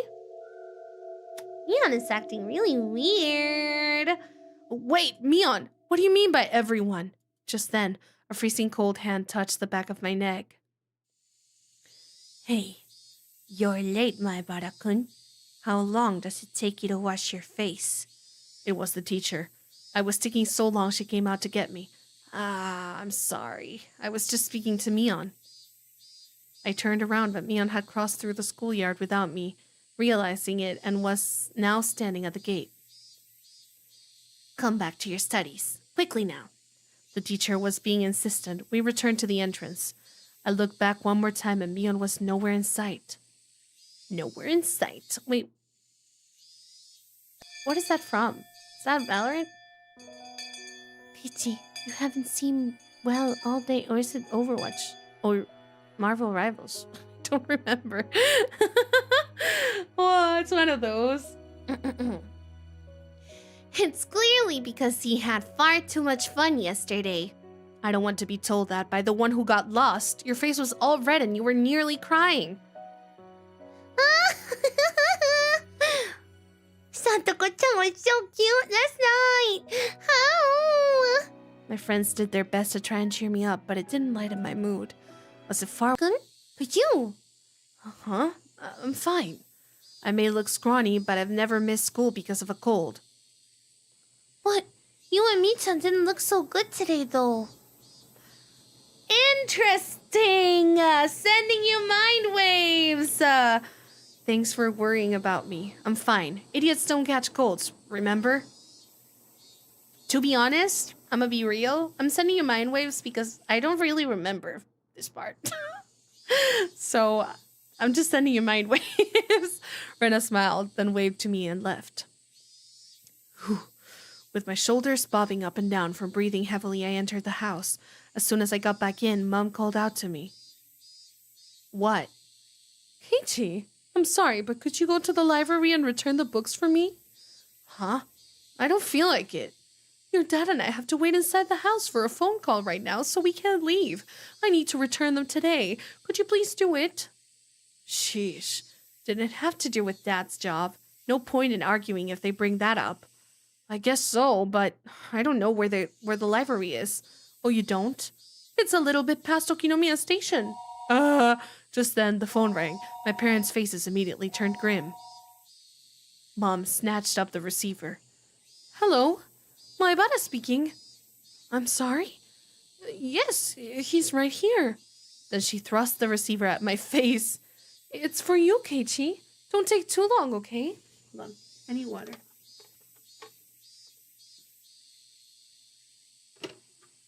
You're so lost on why you should... No. You shouldn't know, to be honest. I don't think you should know. I think you should be theorizing if you feel like it. In your mind. If it doesn't strike that for you, then that's okay. I try to ask who it was from, but asking the person on the phone directly would be faster. 1 second. Okay. Hello? This is Sonosaki.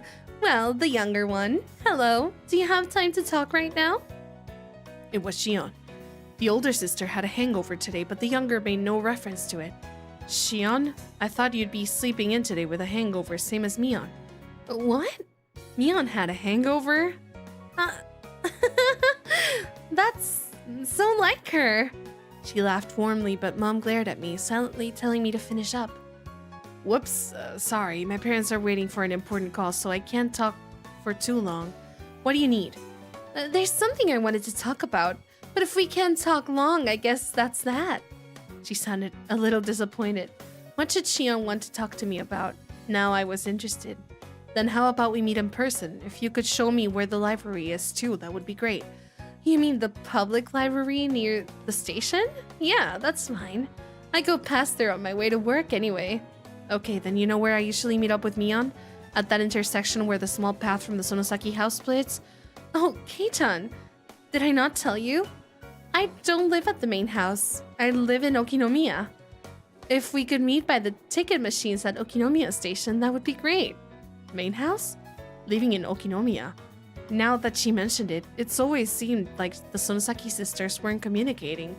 Did they live in different houses?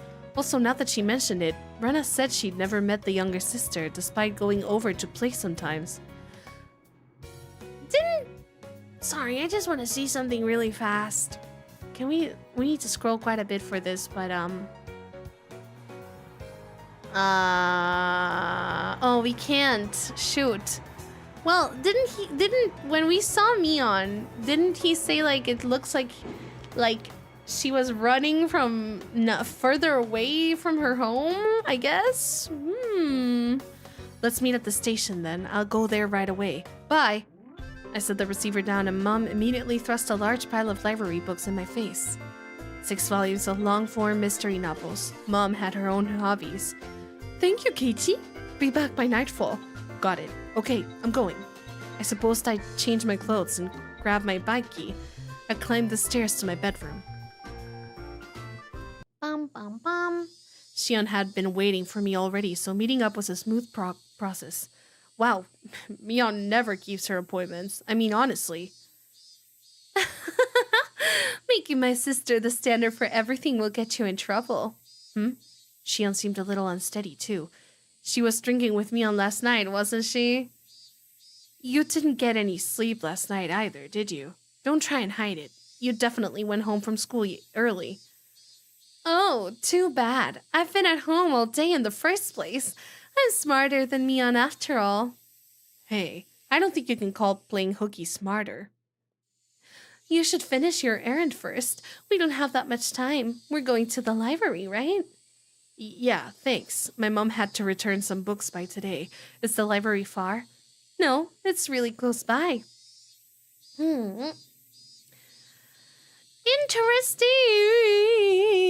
As she said that, we spotted the signboard for the library almost immediately. If it was this easy to find, then I guess I didn't need Shion to show me where it was after all.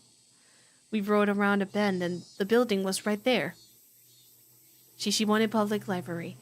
We lived in the country, so I hadn't expected too much, but it was pretty big. Yeah, that's pretty. Oh my god. The first floor was actually a government office, so the library was only on the second floor, but it still looked large enough to fit a decent collection of books. Ugh. We passed through the automatic doors and were greeted by the cool breeze of an air curtain. The cicadas had been loud outside, but it was quiet inside the library. The air conditioning inside was keeping the temperature at an ideal level for the books, which had that mild dewy smell unique to old paper. Oh, I love that smell! That's one of my favorites. I love it so much. It's really... I love that and the smell of like rain and like I think it's called petrichor? The smell of the rain, right? Yeah. And then there are other smells like that I really like. So nice. Oh my god. Okay. I guess that every library is basically the same. If there was one difference, it was that people studying for tests weren't taking up all the seats. I was one of those people, but now that seemed like a distant memory. A far-off dream, a scattered dream that's like a far-off memory. Hello, I have books I'd like to return. The librarian went through the process of checking them in and then returned my mom's library card. Shion was going around the bookshelves with a deeply interested look on her face, like she wasn't the type who went to libraries very often. Sorry for the wait, I'm all done. Libraries sure are nice and cool, aren't they?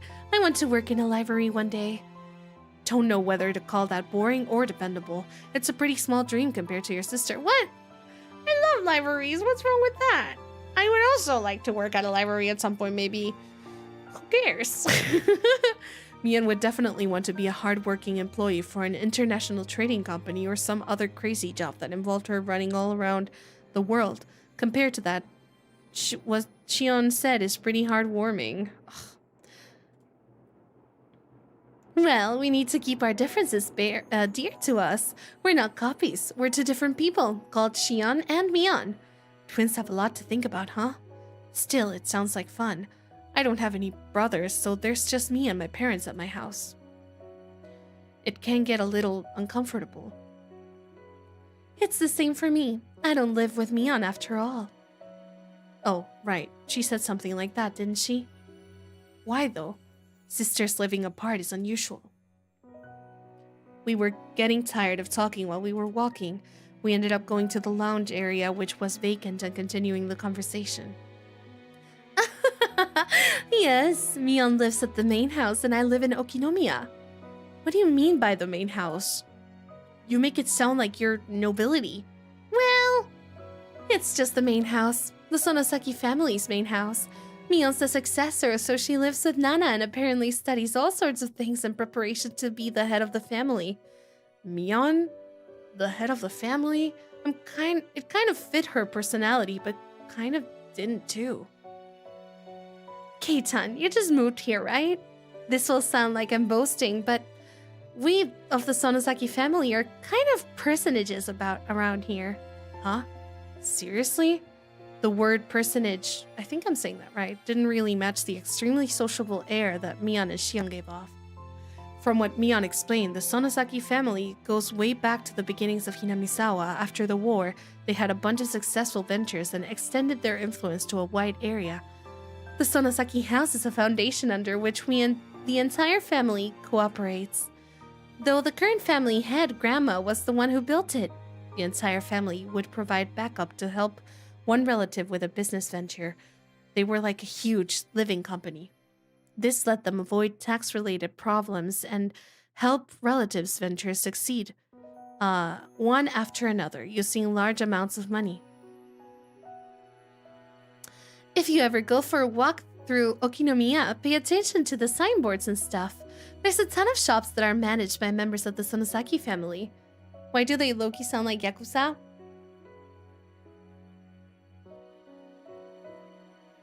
Yeah, why? What? Why? Yeah. Now that you mention it, that toy store looked like it was managed by relatives as well. Does that mean your relatives operate Angel More too? Even what few shops I was familiar with were involved in the Sonosaki family. It was definitely surprising. Oh my god, they're like just a Nepo family, and it's like, I mean, I guess it's great. Like I wish I had a Nepo family too. Loki. Like I'm Loki kind of jealous. Oh my god, like imagine they can just, since they are like a main part of the family, like they are the successors, or Mion at least is, they can just get jobs that easily, bro. That's crazy. Did I miss something? That was a genuine question. Oh, my answer was also genuine. And it's really all I can say. Well, I mean, it's like some things in this visual novel are not said, but they are implied. So let me just read your comment again. Why they low-key sound like Yakuzas? I don't know. Why do they low-key sound like Yakuza? What? No. What? No. Anyways, the family is particularly strong in finance and real estate. It's free real estate. Even a lot of members of the Chamber of Commerce and Industry either have the last name Sonosaki or are their relatives. Oh my gosh, I forgot about that meme. It's free real estate. I don't even know what the origin is. That's crazy. If it sounds like a duck and if it barks like a dog and wobbles around like a ball, and it sometimes meows like a cat and loves scary women. What? Who said that? There are Sonosakis in the city council and the prefectural assembly too, since they have the Okinomiya area giving them strong electoral support. Wait a minute. This is all escalating pretty quickly. Her relatives operate shops in downtown Okinomiya, and they are especially strong in finance and real estate. On top of that, a lot of those in the Chamber of Commerce and Industry are relatives, and there are even people elected to local offices. So then, the Sonosaki family is... It's pretty famous in this area. Yes, it's crazy. All of a sudden, a cigarette-smoking, overweight old man interrupted our conversation. What was that sentence? That was like... It felt charged with some kind of negative emotion. I don't like how he said that. Oh my god. Oh, it's me, your lovely. It's a Parsley. It's a Parsley. Wait, I know this guy. Hello. Good afternoon. Are you on a date today? Huh, what I would give to be young again. If you thought we were on a date, then why are you bothering us? Oishi-san. That was it. He was Oishi-san, a police officer. I thought it was this person who came to my rescue when I got involved with those delinquents before. Now that I thought about it, Mion didn't seem to like him very much.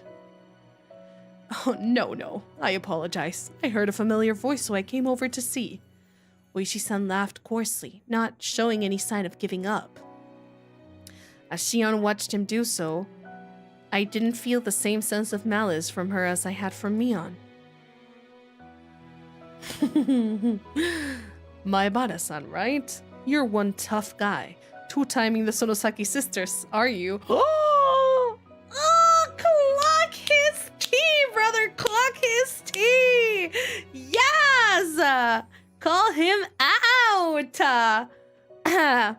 No, I'm not two-timing anyone. I turned around to look at Shion and plead for help, but she grinned and maintained her silence. Her gaze wandered. She looked at the clock. I'm sorry, Kei-chan. I really need to get to my job. Huh? Oh, did you? Wait, didn't Shion have something to talk about today? Now this weird man is here, though. Yep, I'll see you later. Oh, I'll give you a call after I'm done. It'll be okay to call at night, right? Yeah, probably okay. Then I'll talk to you later tonight. Bye. Yeah, he literally came all the way here. Like, I mean, he happened to have something else to do, but that's kind of rude. Shion left so fast she was practically running. Oishi-san was waving at me with a grin. I felt like I'd been left here as bait so she could get away. Maybe she was lying about having to go to work. You're quite the big shot being so close to the Sonosaki daughters. Maybe I should rethink how I talk to you, too. Huh? Oishi-san put a coin into a vending machine as he said something a bit appalling. Is iced tea okay with you? Do you want milk in it? Huh? Oh, no, I'll put some in then, alright? Here you are. He handed me a cup of tea filled to the brim with ice as I looked. I want iced tea so bad. I'm gonna make iced tea later. Oh yes, that sounds so nice. Sorry, I forgot. I got distracted. He handed me a cup of tea filled to the brim with ice as I looked on, absent-mindedly. I don't think I'm obligated to have a guy like this buy me a drink, but he did get it for me, so I'll thank him. Was Oishi-san just killing time? We didn't know each other well, but he still engaged me in conversation about all sorts of dumb things. When I thought back to how I talked with Shion, this seemed like a total disaster. Maebara-san, how much do you know about Sonosaki-san? Other than what I heard just now, nothing. Until then, I hadn't known anything about either Mion or Shion other than the fact that they were interesting. I really did only just learn that she was the daughter of some prestigious family. The Sonosakis are... Oh, well, I guess they do say it straight up. Oh, well, sorry for the spoilers. I thought it was not said straight up. I forgot. My bad! The Sonosakis are a Yakuza group with this entire region under their thumb. Plus, her father is a high-ranked executive in the XX Yakuza Association. Did you know that? What? An executive? Have you ever seen where Shion-san lives? It's the very picture of a gang boss's house, protected by high walls, barbed wire fence, and security cameras. If you have the chance, you should go and visit her. She'd mentioned me on being a successor, but to a Yakuza group? No. Not at all. A boring old Yakuza group isn't the only thing Mion Sonosaki-san will inherit. She's inheriting the Sonosaki family itself. I'll leave it to you to mull over what exactly that means. Oishi-san had spoken lightly about all this from start to finish, but what he was saying wasn't light in the least. It was abrupt and unbelievable. If Mion-san wanted to, she could kill someone in the middle of the street and still cover it up. Not only would witnesses not show up, but she'd put pressure on the police too. Mion would never kill someone. She wouldn't. I'm just speaking hypothetically. Your name, it was Oishi-san, right? Yes, that is right. Then Oishi-san, whatever family Mion comes from, it doesn't change the fact that she's the best friend I could ever have, and I'm proud of that. I don't appreciate people speaking ill of her. Keiichi-san. Keiichi.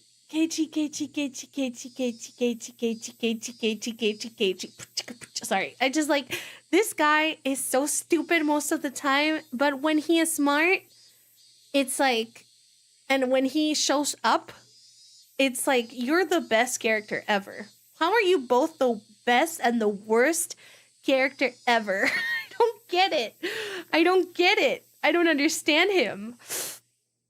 Okay. I let my quiet anger show through my gaze as I stared at him. Of course, I could never seem to tell what he's thinking, so I didn't know if it had any effect. Then let me be frank. If Mio-san was suspected of a handful of incidents, what would you think? I need to burp, is what I think. Apologies! Hi, Viper. Hello. Suspected incidents. You can't just say terrible stuff like that on a whim. Then it would be a misunderstanding, of course. Mion may say some dangerous things, but she's not the kind of person who would do something so awful. Maebara-san, keep your voice down. We're in a library. Oishi-san shushed me, but in a state of heightened excitement as I was, I wouldn't be calm so easily. Please, calm down. As I said before, the Sonosaki family holds a lot of power in this region, for better or worse, so if anything happens, they would immediately be suspect. I appreciate it if you understood that. Well, I know what Oishi-san is trying to say. Combining it with what Shion told me before, the Sonosaki family is huge and controls everything from Hinamisawa to Okinomiya. Mion, meanwhile, is its successor, who apparently holds strong influence over the entire family. Still, that's all? That's the only reason they are suspecting her? I'm just doing my job here. Not to doubt Mion-san or anything, but to clear up suspicions surrounding her. Please think of it like that. He could talk a dog out of a meat truck. He was the definition of a shrewd, unfair adult. At this point, I began to think that it was no coincidence I met him. Oishi-san, do you need something from me? Yes, I do, Keiichi Maebara-san, he answered in an absent tone of voice. Mion's being suspected for something and you came to hear from a friend of hers. Me. Is that it? No, that isn't it. I didn't come to talk to a friend of Mio Sonosaki-san. I came here to talk to Keiichi Maebara-san.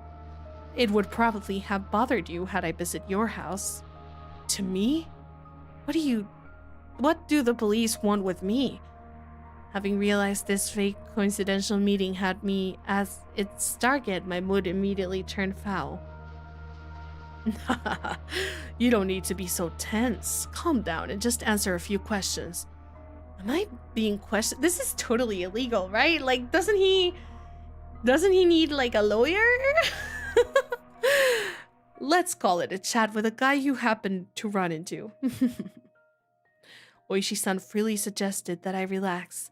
That set behind his eyes was a light which I could only see sometimes that was sharp as a hawk. If I tried in vain to run away, he might actually take me in and bring me to an interrogation room or something. That was an undoubtedly unpleasant thought. You had a roaring good time at the Watanagashi festival last night, didn't you? Don't beat around the bush, please. I can't do small talk right now. Last night during the festival. Did you see Jiro Tomitake-san and Mio Takano-san? Gulp. I could plainly feel myself give a start. Start? Yeah. Where did I put those pictures? Oh, here they are. He opened a small notebook and removed 2 photographs. I didn't have to look. Well, who knows? I might have seen them around, I don't remember. I was asked the same question for the second time today. I gave the same answer for the second time too. Your memories are blurry. You couldn't have possibly been drinking or anything. Here too, I got the same answer as I had from Mion.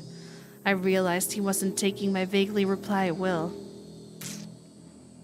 Interesting. Why is he asking me? The same thing Mion did. The dark feelings I had nearly forgotten due to my conversation with Shion came rushing back in a hurry. We snuck into the sacred ritual storehouse, a punishable act. It was on a tiny impulse. While it may not count for much now, I do feel sorry about it. I'll ask you again. Did you see Jiro Tomitake-san and Mio Takano-san at the festival last night? His tone was soft, but there was a dreadfulness in his voice, clearly different from the first time he asked. I'm scared. That was exactly how I felt. Even if you repeat the question, my answer won't change. I don't really remember. There wasn't any better answer I could give him. I didn't have the balls to say I didn't see them, nor the courage to admit I had. I see. I just thought that maybe I'd get a different answer if I asked a second time. That's exactly what Mion said. Didn't she? I'm too scared to look Oishi-san in the eyes. I'll change the question. Come, Maebara-san. Relax. Oishi-san grabbed my shoulders and squeezed them, as if trying to give me a massage. It mostly just hurt, though. Still, why would he ask the same things as Mion? If he's asking the same things, then the next question must be... On the same night of the festival, did you see Shion Sonosaki-san? I wondered what that sound was, and when I looked down, I saw that it was the unmelted ice in the cup I was gripping in my hands. My hands were trembling, rocking the ice back and forth. Realizing that, I hastily put the remaining ice in my mouth and crunched down on it. Sorry. I may have seen her, but, well, you know, she looks just like Mion. I might have just mistaken the two. But that can't be. Suddenly, Oishi-san grabbed both my shoulders and hunched down to give me a level stare. This must be what it's like to be a deer in the headlights. I want to look away, but I can't. This is the first time I've experienced such a piercing stare. Mion-san and Shion-san wear completely different clothing. You wouldn't mistake the two so easily, I would think. Maebara-san. His voice was harsh, the same way as when Mion said it. I could feel my heart quickening. When I realized he could feel it through the hands on my shoulders, I got even more scared. Why are Mion and Oishi-san both asking about last night? Was sneaking into that storehouse so bad? I mean, you know what was in there, so yes, it was really bad. I shouldn't have let Takano-san talk me into it. Tomitake-san casually said to check it out too, so even Shion, if she hadn't encouraged me, no, I understood. I feel like he could easily weasel his way out of this too, if he just said the truth. Like, I was forced. I didn't want to leave Shion alone. I don't know. I mean, I guess it would throw other people under the bus, but like, they are at fault more than him at the very least. No, I understood. I was the one most at fault here. No, I shouldn't have let my curiosity get the better of me. I shouldn't have gone into the forbidden storehouse. Oishi-san, I think that's our cue to get out of here. A young man wearing a suit came into the lounge. From the way he held himself, I knew immediately that he was Oishi-san's subordinate. Oh, so it is. Closing time already? I hadn't realized it until he said something. The jingle and announcement telling patrons the library had closed had started playing without me realizing. I was so irritated, so overwhelmed that I couldn't even hear it. Well then, Maebara-kun, we're out of time, so allow me to take my leave. I'd like to talk with you more about this at your leisure, when we have more time. This isn't a joke. If I never saw him again, it would be too soon. Oishi-san followed his subordinate and left the lounge behind him.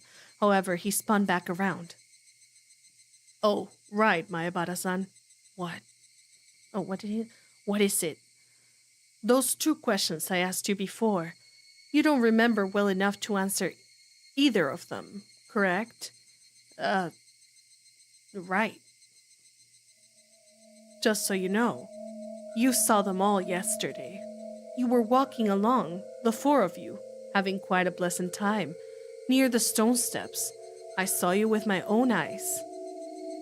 I caught my breath and my heart seemed like it was about to stop. What a detestable person. He knew and he was testing me. We'll meet again. Have a good year.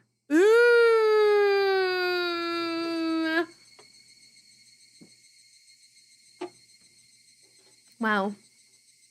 Wow. I sat there like a rock, unmoving, until I could no longer hear the clacking sounds of their footsteps. Higurashi when they cry, baby. Let's go. All right. And that's it for today. We read quite a bit. For the first time, I feel like I am actually like my throat is actually tired. For the first time in a while, really. That was really, really fun. I really liked it. I hope you are enjoying. I feel like we are progressing quite a bit, pretty fast, all in all. So I hope, it's been nice. I will add the summary for this chapter to the Google Doc in case you want to revisit it at some point. I will do that soon, as soon as I can, maybe tomorrow. But yeah, I thought this was Ace Attorney. Imagine, I guess the whole thing with the policeman is kind of Ace Attorney coded, I won't lie. But no, it's not Ace Attorney. No. But yeah. I'm really glad you're enjoying Parsley's. All right, I'll see you soon. I think I'll see you on Friday. All right, I'll see you soon. I hope you have a good night. Bye-bye.